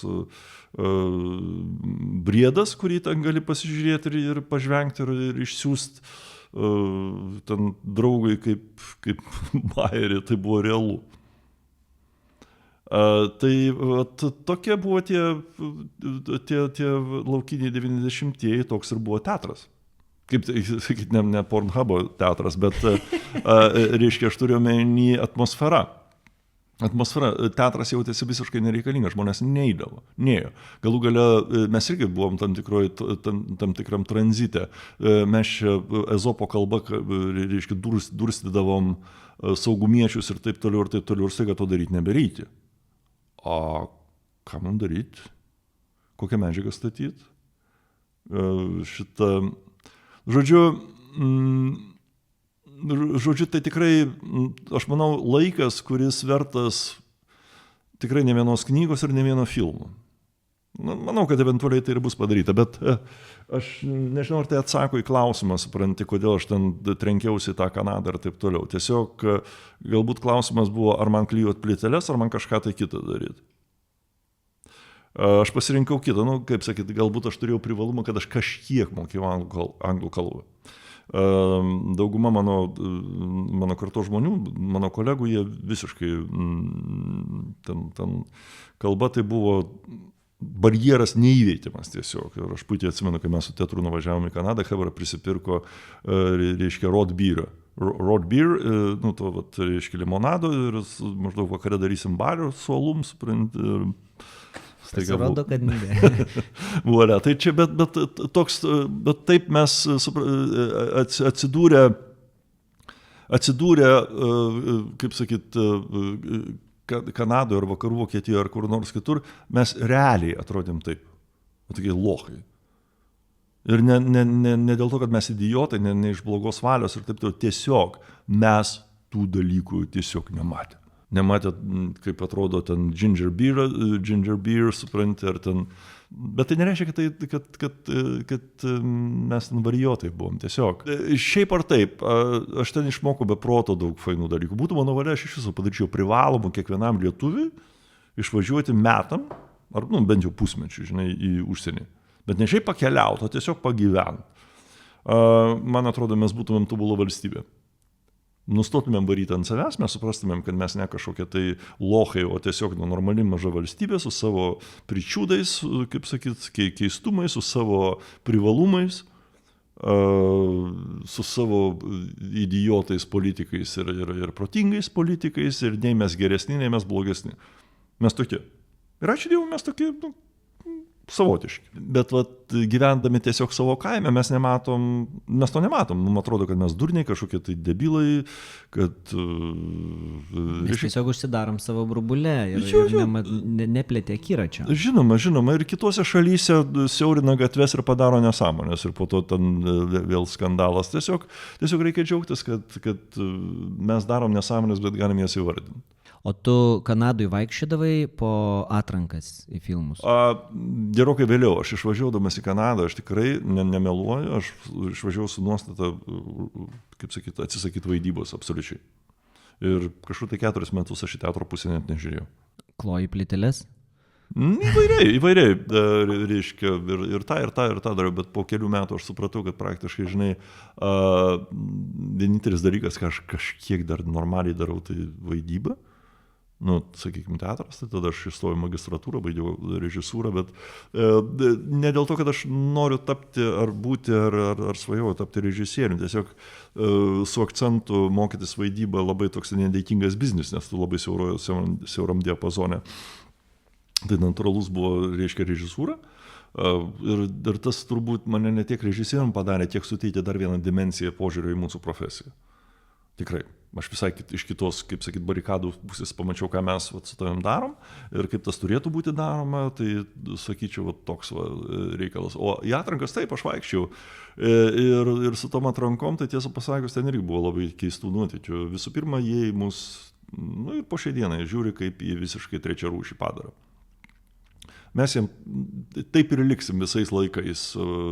Ex-Soviet Republic, reiškia buvę rusai, ar net esami rusai, galbūt net dabar, dėka Ukrainos ir viso kitko mes kažkaip suvokia, kad galbūt jie iš tikrųjų kažkokie nelabai. Bet buvo tokių, kaip sakai, net nebuvo, ne vienoje atrankoje, aš tiesiog sėdėdavau prie žmogų, aš matau, kad dar jam iki mūsų, kaip sakyt, kaip teatro profesionalų, plaukti tuo daiktu ilgai ir nuobodžiai, bet jis su tavim šneka su bananu. Jo, ir supranti, Rokai, pirmą kartą tu galvoji, blemba, ant 3 raidžių, supranti, antrą kartą, bet kai tu 10 kartą girdi tą patį, tu pradedi galvoti, blemba, gal tame yra tiesos. Ir supranti, bet kas mane labiausiai išgąsdino, kad aš pradėjau galvoti, kad aš esu lochas. Kad tikrai mes antrarūšiai, kad mes nemokam vaidinti, kad... Bet tai yra Tik tai kalbos barjeras, jeigu tobulai šnekėtum. Ne, jeigu tobulai, kaip sakyti, jie tiesiog tave priimtų kaip kažkokį, nežinau, ten yra aktorių su indišku backgroundu, ten, nežinau, afrikietišku, ten, nigerišku ir ko tik tai nori, bet gal aš neteisus, supranti, bet man pasirodė, kad jeigu tu ten atvažiuoji ir plauni indus ar dar ką nors, viskas yra ok. Dirbėjau tokį, ten, nežinau, stogus, dengiai, ten dar kažką. Bet jeigu atvažiuoji ir staiga pradedi galvoti, o kaip čia man teatrą kurti, ar ten dar, kodėl tau tai rūpi? Ta prasme, tai tu čia ne geriau gyvent atvažiuoji. Va, ir plus, nežinau, kaip kitiem, bet tarkim, tos problemos, kurios buvo Kanadai, man jos neįdomios. Man įdomios egzistencinės ir visą kitką. O pavyzdžiui, kai tu ten pradedi kabinti kažką tai egzistencinio, tu keistų klausimų. Kodėl tau tai rūpi? Jiem, pavyzdžiui, aktualios yra ten lyčių lygybės, ten mažumų reikalai ir taip toliau. Taip, aš labai gerbiu mūsų LGBT bendruomenę ir turiu beproto daug fainų draugų ir tiesą pasakęs, Vancouverį aš gyvenau gėjų kvartale. Fantastiškiausia chebra, kokia tik tai gali būti. Tikrai aš neutriruoju. Reiškia, bet iš principo apie tai daryti meną man yra absoliučiai neįdomu. Plius, kad pas juos turbūt daugiausiai yra pramoginio. Teatras, kaip ir kinas, jiem yra visų pirma pramoga. Kas nėra blogai? Aš tikrai nematau tame blogio. Žinai, atsimeni, išlipi, tarkim, Pikadilio aikštėje į Londone, tai aplinkui tave kokie, reiškia, plakatai. Komedijų visokių ten, miuziklų, ko tik tai nori ir taip toliau, supranti. Reiškia, čia mes Lietuvoje visi turim būti neįpisamai dvasingi ir vaikščioti mąstydami apie rūpintojėlio likimą Kiek kartų per dieną susimastai apie rūpintojėlio likimą? Susimastu, bet jeigu pasižiūrėt, ką remia LKT, supranti, ir taip toliau, tai principė taip, supranti. Reiškia, ir dar lumsdelės už antiniai kišeniai turėti kars nuo karto papūsti dūdą, supranti. Žinai, man geriausia meno formulė yra Umberto Eco, supranti, kuris sakė, kad menininkas visų pirma turi suteikti savo skaitytojų pramogą. Ir tik taip po to dulkinti protą visais kitais dalykais, supranti. Bet jeigu tu užsiimi kažkokią tai Sodomo Mazo, supranti, reiškia, ir grūdi savo idėjas, nesvarbu, kiek teisingos jos būtų. Maždaug čia yra svarbu, čia yra prasminga, o visą tai, ką jūs darote, yra mėšlo krūva, aš manau, kad tai yra chamizmas. Ir jeigu pasižiūrėti meistrus, pavyzdžiui, man meistras yra Giedrius Jonaitis, profesorius dailininkas, pažiūrėkite jo darbas. Ten tokia kochma, ten tokie bairiai, kad nėra krūtų, bet tu tuo pačiu matai ten tokius esminius dalykus. Bet tu gali jų nežiūrėti. Tu gali žiūrėti pramogą. Ir mano supratimu, tai yra absoliučiai subrendusio menininko, kaip sakyt, kūrybinis braižas.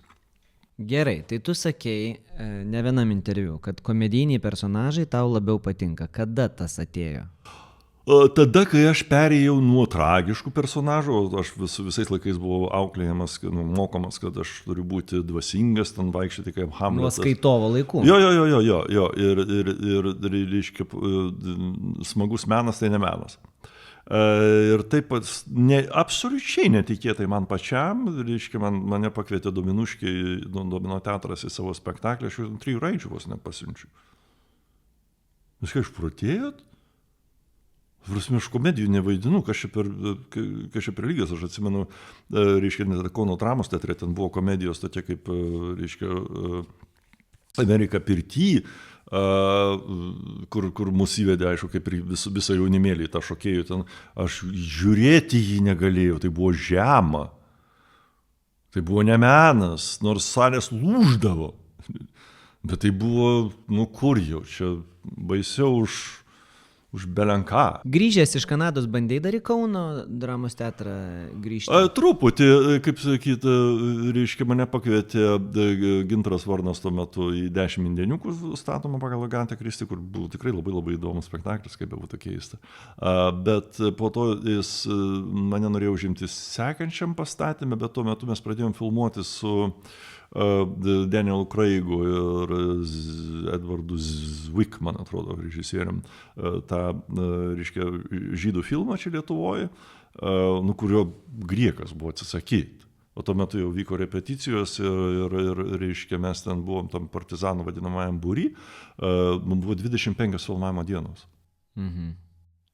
Žinai, tai vis dėlto ir aišku, kadangi mūsų užimtumas jų visiškai nedomina, jie ten pradėjo kilnot datas ir taip toliau, aš aišku, ten pradėjau knist repeticijas, žodžiu, Gintaras užpyko ir kažkaip, nežinau, ar dėl to, ar dėl kitų dalykų, bet mano darbas po grįžimo su Kauno dramos teatru taip ir nutrūko, o kai išėjo Anapilin, dėja gerokai per anksti, Robertas Vaidotas, kuris be dublerio dirbo šitam 10 indieniukų spektaklyje, tiesiog to spektaklio jau neįvedė jokio kito aktoriaus, nes tai tikrai buvo jo labai fainas vaidmuo. Jis vaidino tą inspektorių tokį. Labai buvo keistas pasirinkimas paties Gintaro. Aš visai kitaip įsivaizdavau tą personažą. Bet kokiu atveju, taip tas geso nugeso, bet po to, kaip sakyt, atsirado bendradarbiavimas su Domino teatru, kuris irgi savotiškai įdomus. Tai buvo būtent tas šliuzas, kuris mane perkelė į komedijinę pusę. Ir antras buvo, kur, reiškia, galbūt net pirmas. Tai buvo ta reklama, reiškia, dabartinės Telijos, kur mes su Mindaugu Capu ten tokį du brolius vaidinam. Tai gavosi serialas. Mhm. Pirmą reklamą ten filmavo net neturėdami supratimo, kad kažką tai išsivarau, o ten po to gavosi absoliutus bairis. Ta prasme, būdavo tiesiog kaifas su aš Kelavičiu, man atrodo, režisierium dirbt. Scenarijai buvo genialūs, ta prasme, konceptas buvo tobulas, klasikinis, durnas brolis, protingas brolis menininkas, brolis toksai atsakingas inžinierius ar ten dar ką. Mes kaifuodavom tiesiog, reiškia, ir žiūrovai kaifuodavo, jie net po to nerišo tų reklamų su produktu. Jiems atrodė, kad mes reklamuojam šitą Tele2, bet jie buvo totaliai pabarabanu, reiškia, jie tiesiog žiūrėdavo kaip serialą ir tiesiog kaifuodavo, tai aš ten buvau žvaigždė tuo metu, reiškia, bet gerai prasme. Ir tikrai kokybė to darbo, Rokai, patikėk, tai vienas gražiausių dalykų, ką aš esu daręs savo gyvenime. Nors tai reklama, nors tai komedija ir taip toliau. Tai tikrai aš ir pats savo aš atradau nepaprastai nuostabių dalykų. Aš visą laiką įsivaizdavau, kad aš čia neįpisamai dvasingas, protingas ir taip toliau. Ir staiga aš čia durnių volioju ir man tas kaifas. Bet aišku, vėlgi, supranti, tu puikiai žinai, kad tam, kad vaidint komediją, tau turi skaudėti. Ir ne tai, kad tu ten turi daužyti galvą į sieną, bet tau turi rūpėti esminiai dalykai, nes nėra nieko baisiau, kai idiotas vaidina idiotą. Pereikim prie smagių dalykų, jaunystės smagios dienos. Anksčiau tikrai tūsindavai, nors dabar atrodai solidus, filosofiškai nusiteikęs, tik tai arbatą gerintis, snobiškas džentelmenas. Bet buvo ir kitokie laikai, ne? Be abejonės. Prisimeni frazę, o algelį, o. O, taip, čia klasikinė frazė, Šitą frazę, sakė, buvo nuvilnijus labai plačiai. Kaip jinai atsirado? Kaip jinai atsirado, tiesiog bairis, artistinis bairis. Reiškia, šitą mes važiavom pas Algį Dainavičių į pirtį, jo sodybą ir, reiškia, aš buvau nusiteikęs visiškai nevartot alkoholio tą vakarą, bet aišku, iš mano nusiteikimo nieko neliko, ten mes prisišniojom kaip reikiant ir paskui tai jau į pirties pabaigą mes ten perėjom prie sunkiosios artilerijos, kas buvo, reiškia, vietinė naminukė, ten nežinau, kiek ten tų laipsnių. Tai... Sakė, Dainavičius ištraukė, nes tu taip pradžiai kažką ten negėrė. Ir tada ištraukė naminukės ir sako, ar imsit? O, algelį, o. O, algelį, o, tai buvo, Ir kažkaip tai ten hebrai, kolegos gišūnis, ne kolektyvas, aš kažkartu pasigavau. O kai išnervinai Eimutį ir jis grasino tave nušauti, čia irgi buvo tas pats? Taip, tai čia tas pats vakaras, mes ten prisišniojom, ten aišku 10 kartų vaikščiojom į pirtį, su Juozu Gaižausku mes ten taip ir nenuėjom miegot, reiškia, nors visi kiti atlūžo, ten bujojom iki paryčių ir paryčiais jau ėjom visų, kaip sakyt, kelti, kaip sakant, šviesiam rytojui. Ir tame tarpe yra Eimutį ir ten, žodžiu, reiškia, Eimutis pašokęs, nu, kaip sakyti, ten toks surūdijęs šautuvas ant sienos kabėjo, maždaug aš to jūs nušausiu, reiškia, tai po to mes, reiškia, drožėme Eimutį pusę dienos, kaip jisai mus, reiškia, norėjo nušauti, reiškia, savo kolegas, kurie jam tiek davė, kurie ant rankų nešiojo ir taip toliau, nu, čia, žodžiu, artistiniai bajeriai ir visai kiti. Bet jo, tai, kaip sakant, o dabar tikrai aš nesnobiškai tą arbatą, aš arbatą geriu, nu, man atrodo, jau 30, jeigu ne 40 metų. Tiesiog geriu ir kavą, ir dabar tu mane pavaišinai, čia kažkokia ypatinga. Net neatsimenu, kaip tu ją ten pavadinai dabar. Barakeito, va. Aš geriu kavą, bet jeigu aš turiu pasirinkimą tarp geros arbatos ir kavos, aš visada rinksiuos arbatą. Bet, nu, kadangi mes Lietuvoje neturim to arbatos gerimo, sakykime, kultūros ir taip toliau, tai, tarkim, už namų ribų rasti gerą arbatą nėra taip lengva. O tu dalyvauji, pavyzdžiui, arbatų ceremonijose? Oi, ne, tikrai aš nemušu būgneliais, aš turiu... Ne būgneliais, bet kaip jų nužverda? Ne, aš to nesureikšminu, aš manau, kad tai truputėlį mitas šitą. Aš tiesiog, tiesą sakant, pagrindė arbata, kurią aš geriu, tai yra žalia arbata ir jinai nėra pati brangiausia. Bet pagal kokybės ir kainos santykį jinai yra ideali. Tai tokia, nu, didžiulių lapų arbata, tikrai geros kokybės, natūrali arbata, aš niekada negeriu kvepintų arbatų, nes man atrodo kvepintų arbatą, tai tas pats kaip į vyną, žinai, pilti. Odekolonu. Čia su dekolonu galbūt jau čia biškai kita kategorija, žinai, pramogos. Bet aš vartoju ir alkoholį, tik tai jau kažkur tai galbūt, dabar niekada neskaičiavau, žinai, bet kokie gal 13 metų, gal, žinai, aš nevartoju sunkaus alkoholio, aš vengiu išgerti tiek, kad man būtų pagirios. Tu žinai, aš labai dažnai prisimenu Eltono Džono vieną intervą, kurį aš skaičiau, žinai, ir ten jisai sakė, Eltono Džonas, nu man tai, aš tai jau užaugau, supranti, tai čia vis tiek nesvarbu, kad jau čia, kaip sakyti, dinozauras ir taip toliau, bet aš manau, tai klasika, lygiai taip pat kaip Beatlai, kaip AC/DC ar ten dar kas nors, čia nėra jau amžiaus kategorijos reikalai, tai yra muzikos kokybės reikalai. Tai Eltonas Džonas rašė, kad, sako, aš labai įtartinai žiūriu į žmogų, kuris iki 40 metų nėra bandęs narkotikų, alkoholio, ten visokių debošų ir ko tik tai nori. Bet, sako, aš lygiai taip pat ir įtartinai žiūriu į žmogų, kuris tai daro po 40. Ja, aš manau, tai ir geniali frazė. Supranti, visi turim išsidūkti, visi turim išsikvailiot, visi turim prisišūdinti, atsiprašant, iki tokio laipsnio, kad prisimint nebūtų malonu. Bet yra laikas sustot. Sustot, nu, kaip sakykime, nesustot, o nuimti gazą. Kada tas laikas, čia jau kaip ką. Bet gerai, kad ateina tas protas, kitiem taip ir neateina. Tai aš nežinau, ar man atėjo. Ai, dar nežinai. Kaip, dar ne vakaras. Nu jo, mesgi nesam objektyvūs savo atžvilgiu, supranti, galbūt tai, kas man atrodo teisinga, iš šalies, o galbūt net ir man pačiam po kelių metų atrodys visiškai nesąmonė ir taip toliau. Klausyk, o atsimeni gastrolės Tauragėj ir Rytas viešbutyje? Jo, ten mes... Ten buvo vienas iš tų, kur gėda prisiminti? Ne tai kad gėda, bet tai buvo žiaurus pachmielas, tai kaip sakyti, žiaurios pagirios, ten iš vakaro buvo privartota dievas žino ko ir dievas žino kokiais kiekiais. Tai jo, mes ten kažkokias gėlės buvom užstatę kambarytę, dar kažką, tai, nu, tokiu, žodžiu, nuotykiai. Bet, kaip sakyti, tą patį vakarą mes turėjom turėti spektaklį, tai ten biškelį reikėjo jau nuimti gazą. Bet jo, tai buvo turbūt jau tas etapas, kai jau aš po truputį linkau į tai, kad reikia kažkaip truputėlį perorganizuoti bent jau, reiškia, kaip sakyt, vakarėlių struktūrą. Aišku, baisiausia buvo, žinai, visada galvodavau, nu, o kaip reikės su chebra bendrauti. Staiga tu paimi ir praktiškai negeri, žinai.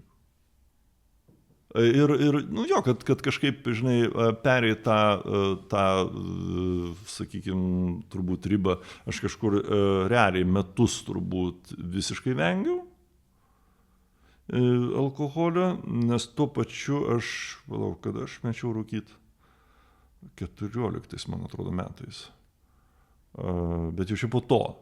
Reiškia, tai, kaip sakyti, irgi tas, nu, bet kokia taurelė iš karto automatiškai reiškia ir net ne taurelė, taurė vyno reiškia ir cigaretės sekančių žestų. Tai reiškia, kai aš jau sustiprėjau, nu, tam, sakykime, tam rūkymo nenorėjime, jau tada aš, kaip sakyt, supratau, kad aš galiu sau leisti ten taurę vyno ar ten,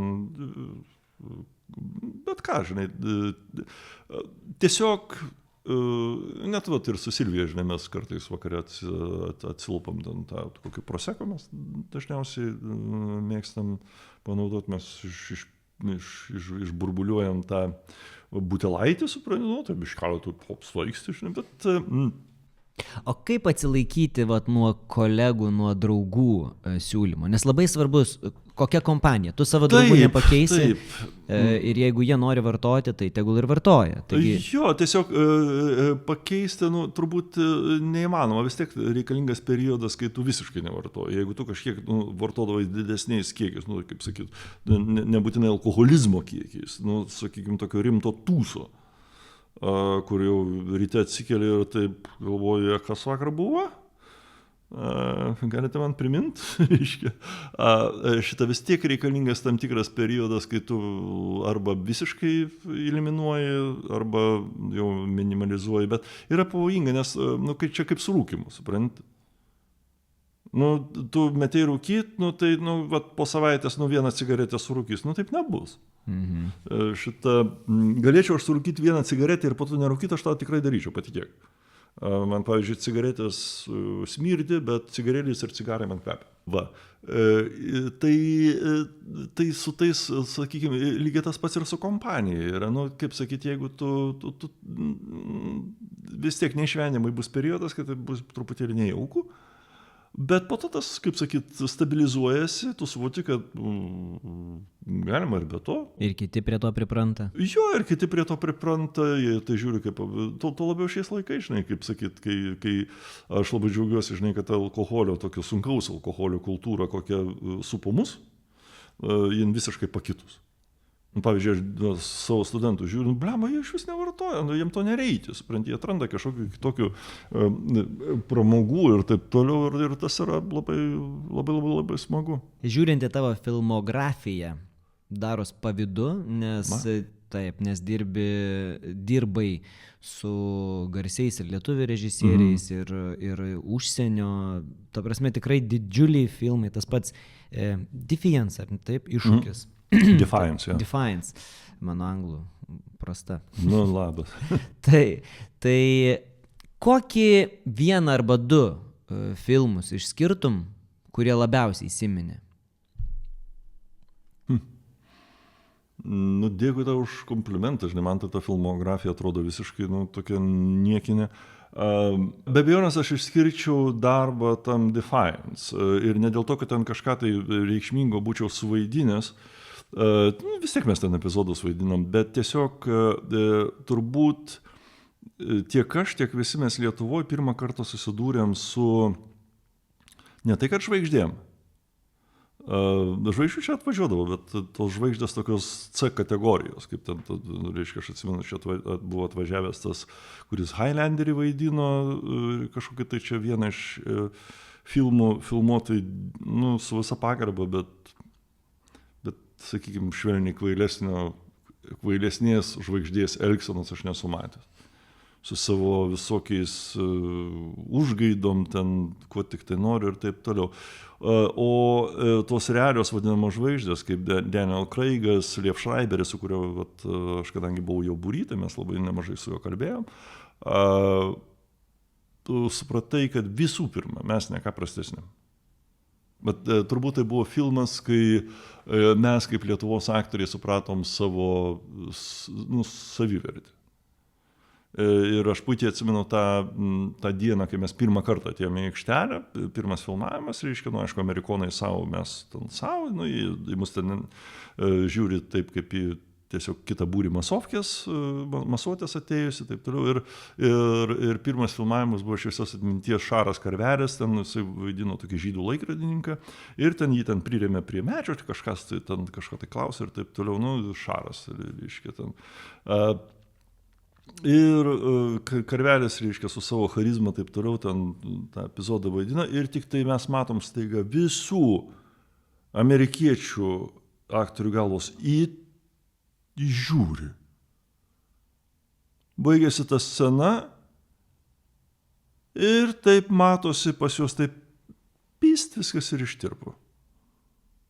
Jie tiesiog suprato, kad taip, tai yra profai, ir vadinasi, su jais galima bendrauti kaip su profais. Viskas. Ir nuo tos pirmos dienos, reiškia, visos fanaberijos ten, jeigu jų ir buvo, tai jos išsilydė. Ir smagesys buvo tame, kad mes dirbom su tais, kaip sakyti, tikrai puikiais aktoriais, nekvestionuojamais, aukščiausios prabos profesionalais. Ir jų pagarba, jų santykis į profesiją, jų santykis į kolegas, tai buvo absoliučiai, jeigu tu nežinotum šitų žmonių pavardžių ir taip toliau, tu niekada nepasakytum, kad tai yra žmonės, kurie New York'e vaikšto su apsauga ar ten dar kažką. A lygio Holivudo. Jo.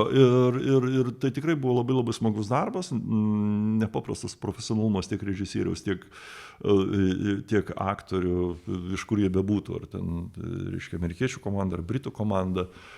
Ir tai tikrų profesionalų, be fanaberijų, be bereikalingų užgaidų darbas. Tai turbūt šitas. O įsiminti, dabar man be abejonės yra mieliausias Emilio Vėlyvio Piktųjų karta, nors aišku, aš ten mažiuką tą epizodėlį, bet Emilis labai daug dėmesio jam skyrė. Labai fainas personažas, beje. O, dėkui.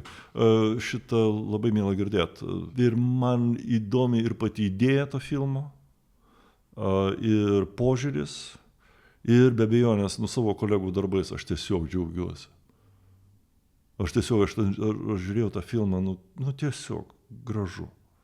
Bet labai faina pasakyti, kad geras filmas, gerai vaidino, o ne tai, kad, gerai nufilmuota, gražiai nufilmuota.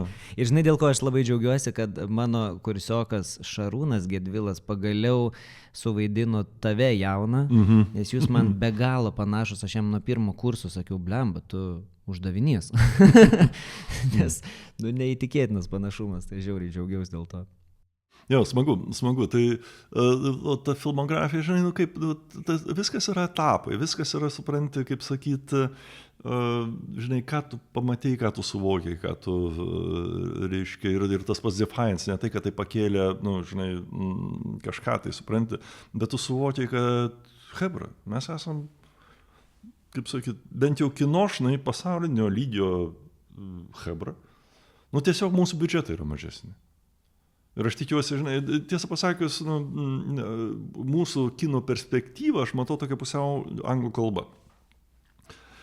Vat kaip skandinavai. Supranti, kai mes pradėsim filmuoti savo filmus, kur, tarkim, sakykime, kiam procentų mes šnekam lietuviškai, šiam angliškai, tai tada mes galėsim sau leisti ir filmų biudžetus, o kaip sakyti, ne dėl to, kad gal kas mažiau išmano kino industriją, tai ne dėl to, kad mes norėtume daugiau pinigų, bet kine pinigų skaičius lemia kokybę. Taip.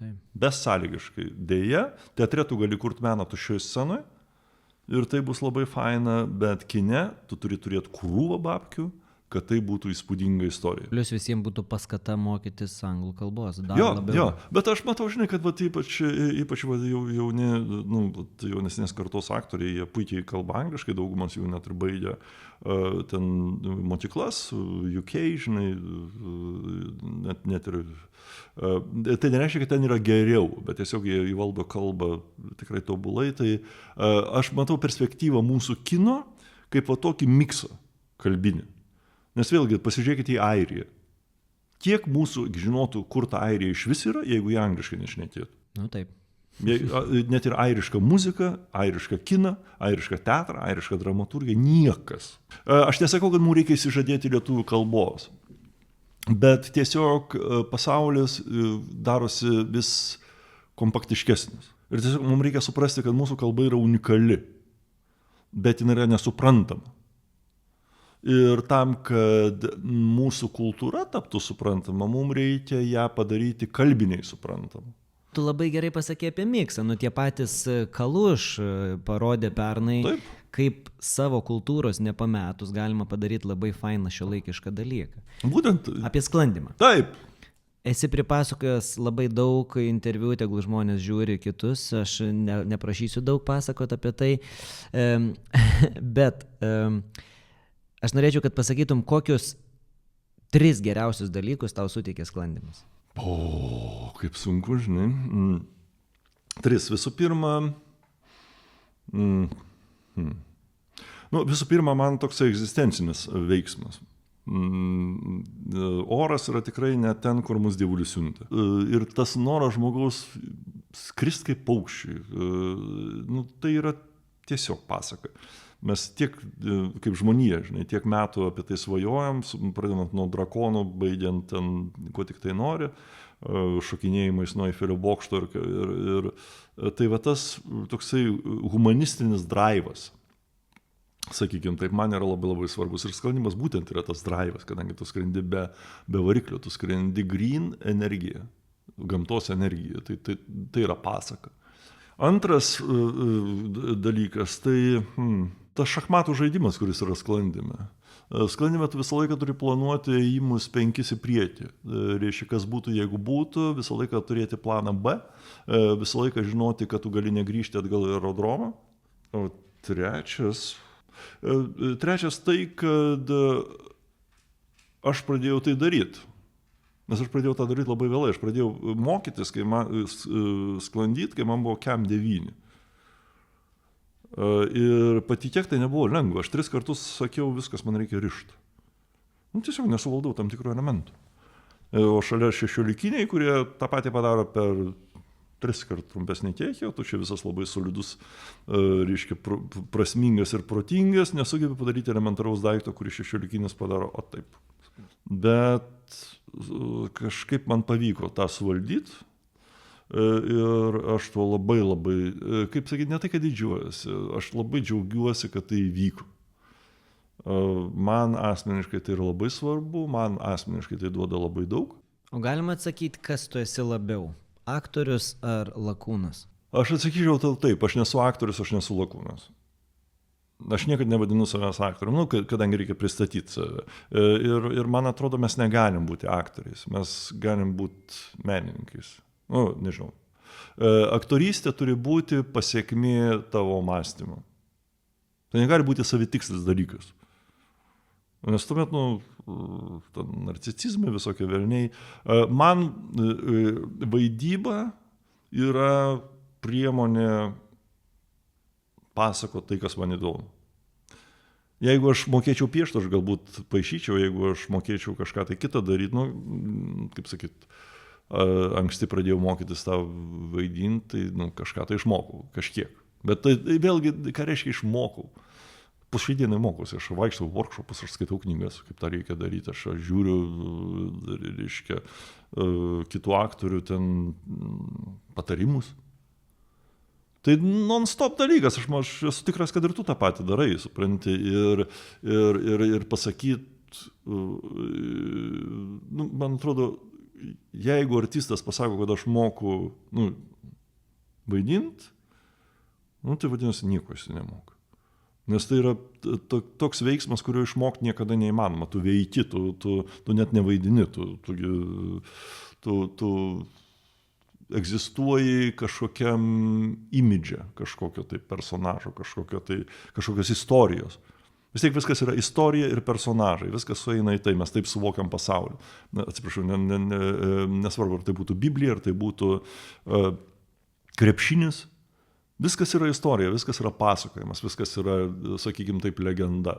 Gera, graži ar bloga, ar neįdomi ar bloga. Ir klausia, ar aš aktorius, ar aš pilotas, aš turbūt klausinėtojas. Klausinėtojas what the fuck. Nes yra klausimas be atsakymo, kas mes tokie, o kodėl mes tokie. Ir to atsakymo net neegzistuoja. Sąmonė, kur mes įvardyjam save kaip būtent atskirtuką tarp, tarkim, gyvuliško pasaulio ir to homo sapiens pasaulio, mes net nežinom, yra apibrėžimų, bet niekas net nežino, kas jinai yra, maža to net nežinom, kur jinai yra. Nėra garantijos, kad jinai smegenyse, yra koncepcijų, kad iš viso ta mūsų sąmonė yra toks bendra jungtis visų neuronų, kurie yra, galų galia tai būtų labai neefektyvų gamtos atžvilgių, išnaudoti tik tai smegenis, neišnaudojant kitų, reiškia, neuroninių jungčių, kurios yra mumise ir beje didžiulė dalis jų yra žarnose. Kaip sakant, taip, kad jeigu kas sako, kad aš mąstau šikna, tai dar nereiškia įžeidimas. Vadinasi, ir ten kažkas tai veikia.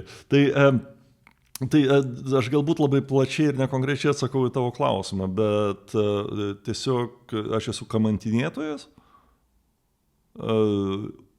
o to kamantinėjimo pasiekmė yra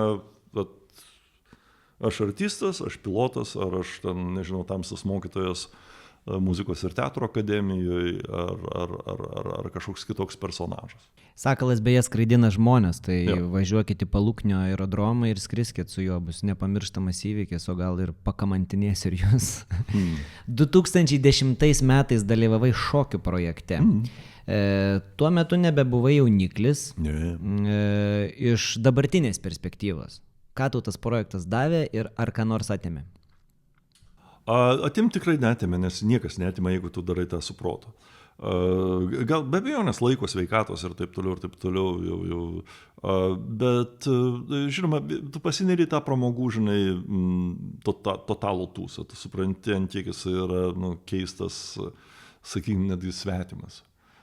Nes tu turi orientuotis į rezultatą, tu turi orientuotis į visišką pramogą. Be abejonės davė, aš šokau su nuostabia partnerė Viktorija Engelhardt Bajor, kurie absoliuti profesionalė, supranti, ir ten tas šokių projektas, ten juokas iš to mūsų šokimo, supranti, bet esmė yra, kai tave apšoka profas. Supranti, ten mes šūdamalom, sakykime taip, daugiau mes pasakojam istoriją kažkokią, tai, sakykime, šokio kontekstu, o realiai visą šokį daro partnerėse, kurie tu šokė. Čia lygiai taip pat, žinai, kaip mums tenka vaidinti su neprofesionalu. Praktiškai tu jį apvaidini. Ir artistai iš jo padarai tu ir aš. Nes mes sugebam apžaisti lygiai taip pat, kaip savo laiku mane apžaidė Viktorija, dalyvaudama tam projekte. Tai taip, tas projektas buvo savotiškai, žinai, įdomus tuo, kad tu eini į visišką challenge, bet į visišką. Dabar keigiasi po to kiekvieną mielą dieną, nes tai yra beprotiškas darbas. Tu ten valandas, reiškia, darai tą šokį, tu kiekvieną savaitę turi padaryti naują. Ir taip, kad jisai būtų ir, sakykime, sąlyginai pakankamai pagal taisyklės. Ir be abejonės jis turi būti įdomi istorija ir be abejonės tu turi atrasti ryšį su savo partneriu. Pavyzdžiui, Viktorija, jinai absoliuti šokio profesionalė, dirbanti pagal labai griežtus kanonus ir taisyklės. Ir jei, pavyzdžiui, atsimenu vieną šokį mes repetavom ir, reiškia, kaip kostiumą jai reikėjo dėti šortus, ji negalėjo peržengti šito dalyko. Jis sakė, negalima, šito šokio su šortais nešokama. Ir neužsidėjo? Užsidėjo paskui, bet atvirai šitą rokai jin verkdavo per mūsų repeticijas, nes jos nuomonė tokį šūdą, atsiprašant, kokį aš maldavau, tai vien tik tai net ne šokio kontekste, kostiumo, istorijos, ten, tarkim, ar kaip ten įmontuodavo, nes aš, aišku, Kochmas visokio, visai smagės tokį, porą šokį mes labai fainų su juo tikrai padarėm. Reiškia, tai jai tai buvo tiesiog pasityčiojimas Iš ten, tarkim, ar tai būtų tango, ar tai būtų... Tai po to, jau kai mes pabaigėm tą projektą, jis sakė, kad jis labai daug išmoko. Būtent iš manęs, tai nebuvo pirmas šokio projektas, kuriame jinai dalyvavo, bet man atrodo, buvo pirmas artistas, aktorius, su kuriuo jinai dalyvavo ir matyti didesnio lochos, didesnio idioto, dar nebuvo sutikus. Tai. Jo, čia tas kur. O gal pabandom tai? Taip. Jo, nagi žinai mūsų natūras. Ir tiesiog žakteldavo. Dar esi asocijuotas ugdymo kompanijos Good People konsultantas, dainavimo katedros operos studijos lektorius. Taip. Kartu su Mantu Tvarijonavičium išleidai knygą 301 patarimas geram ir blogam darbuotojui. Taip. Iš kur šitos veiklos? Vis negana, taip, nes tiek teatras, tiek sklandymas atrodo neišsemiamos rytis. Žinai, kaip sakant, talento nėra vaidinti, reikia kažko tai užsiimti. Čia jokai, aišku. Vėlgi tas verslo konsultantas, skamba labai, sakyčiau, ambicingai, bet iš tikrųjų, aš manau, kad, kaip sakyti, tie mano patarimai, aš daugiau kalbu ten su žmonėm apie kūrybiškumą, apie gebėjimą pajungti, kaip sakyti, savo kreatyvą, būtent personažo koncepcija, storytellingo koncepcija, kaip galbūt viešo kalbėjimo, bet kadangi mes tiek metų sėdėm visiškai kitoj srity, kur kitiems žmonėms yra net nesuvokiama. Eiti į viešumą po defaultu žmogus bijo. O mes tą darom nuolat, kiekvieną mielą. Aš irgi bijau eiti viešumą. Aš esu visiškas intravertas. Bet principė mano tie, sakykime, verslo mokymai turbūt koncentruojasi būtent į tokį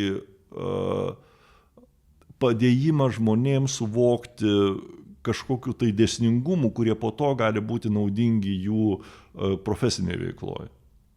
Su akademija, ten atskira istorija. Aš atsidūriau visiškai atsitiktinai ir pradžioje aš tiesiog bijojau studentų. Aš tiesiog jų bijojau fiziškai. O studentai bijojo tavęs. Aš nežinau, gal jį kaži. Ir taip ir nesusitikot pirmus metus. Taip nebuvo. Reiškia, taip nebuvo. Aš žinau, kad yra pedagogų, kurie taip darė. Bet mes ne apie tai. Aš turėjau pavaduoti savo kolegą. Iš pradžių trumpam, paskui tuo metu dar buvo operos katedra, šitą Nerijus Petrokas katedros vedėjas tuometinis, jis mane prikalbino pasilikt, perimt, o bent jau trumpam, kol jis suras kažką tai, o po to kažkaip pradėjau kažką tai daryti. Pamačiau, kad tas visai sekasi. Tiesą pasakius, netgi Rokai, ko gero, aš esu geresnis tamsta mokytojas, negu aš esu artistas. Matai, man nuo pat jaunumės, žinai, buvo įdomu, kas ta vaidyba, su kuo nevalgoma, kaip tas vyksta. Aš net magistro darbą, žinai, rašiau apie vaidybos teoriją, lygiai taip pat kaip ir paskui meno licenziato tą darbą. Nežinau, kas čia per daiktas, bet ta trečioji pakopa LMTA studijų. Ir tas mechanizmas man pastoviai neduoda ramybės. Šitas uždavinys.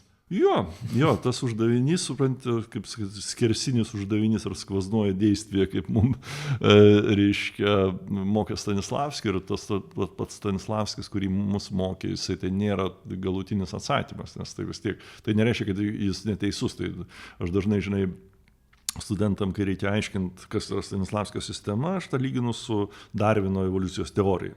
Su Stanislavskio vaidybos principais yra lygiai tas pats. Tai Darvino teorija, kuri po to buvo vystoma, papildoma, adaptuojama. Ir manau, kad visos teorijos, sėkmingos vaidybos teorijos, ar tai būtų to paties Grotowskio konceptai, ar tai būtų Meisnerio, Stelos Adler ar Michailo Čechovo, tai yra tos evoliucijos teorijos extensionai tokie, reiškia papildymai ir modifikacijos tam, kad geriau suvokti žmogui, kuris tą veiksmą, sakykime taip, ne vaidybą, aš net nevaidinu to vaidybą, veiksmą bando atlikti. O vaidyba man labai siejasi apskritai su žmogiška egzistencija. Aš manau, kad mes visi esame nuolatos personaže, nuolatos tokiam kaip ir istorijos kontekste. Tik tai, teatre ar kine mes tą labai iškoncentruojam, išdistiliuojam, sakykime taip. Ir tas vaidybos mokymas man turbūt yra daugiau savęs paties mokymas, nes aš mokydamas aš irgi bandau suvokti, kas tas yra ir taip toliau, bet galbūt būtent dėl to man einasi paaiškinti nepaaiškinamus dalykus. O knyga, tai čia Mantas mane prikalbino ją rašyti, tiesą pasakius, aš žaktelėjau, kai jisai pasakė, kad rašom knygą. Bet mano nuostabai gavosi visai įdomi. Reiškia, aš aišku, ten tokias, daugiau kochmas rašiau, daugiau tokį sakykime taip, siurrealistinė elgseno žanras ofise. Sakykime, toks. Rimti dalykai, jie įgauna visai kitą šviesą. Įsivaizduoju, kaip tu papildomą šviesos šaltinį, žinai, kai kažkokį tai meno kūrinį ar dar ką nors pridedi, jisai gauna kažkokių tai naujų niuansų. Tai toks iš manęs rašytas, bet niekada gyvenime aš nevadinsiu savęs rašytoju, niekada gyvenime aš nevadinsiu savęs režisierium, niekada gyvenime aš nevadinu savęs aktorium. Tik tai kai reikia, kad būtų aiškiau žmonėm. Ir šiaip tu vengi žmonių, jau girdėjom. Sakalai, priėjom liepto galą, tavęs laukia paskutiniai blitz klausimai. Tai yra klausimai iš laidos Inside the Actor Studio, man jie labai patinka ir aš užbaigiu šitais klausimukais savo podcastus. Turi atsakyti greitai, keliais žodžiais. Ar pasiruošę, Sakalai? Bandysiu, žinai, su manim bezėtojų keliais žodžiais atsakyti sudėtingai. Gerai, tada aš tai iškirpsiu. Okay. Koks tavo mėgstamiausias žodis? Fuck it. Koks tavo nemėgstamiausias žodis? Tai yra menas. Kas tave užveda kūrybiškai, emociškai, dvasiškai? Klausimas, kas aš toks. Kas numuša, išjungia visus šitus dalykus? Susireikšminimas. Koks tavo mėgstamiausias keiksmažodis? Blet. Kokį garsą tu labiausiai mėgsti?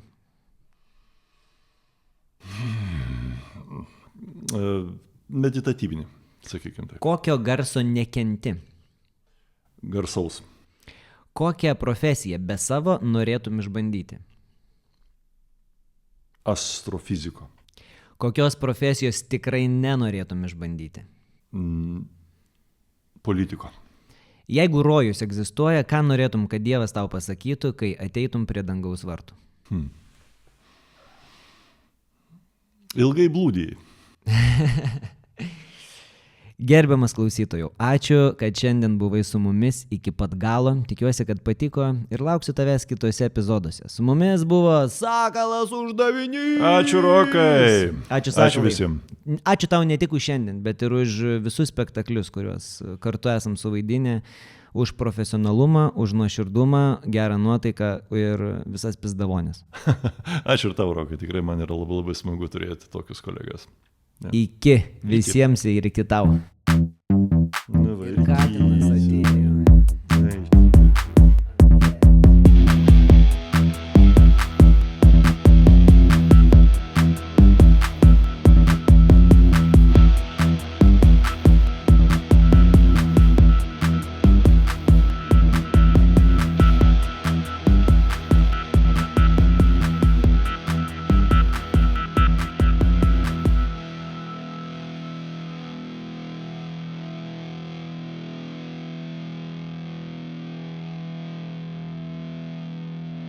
Thank you.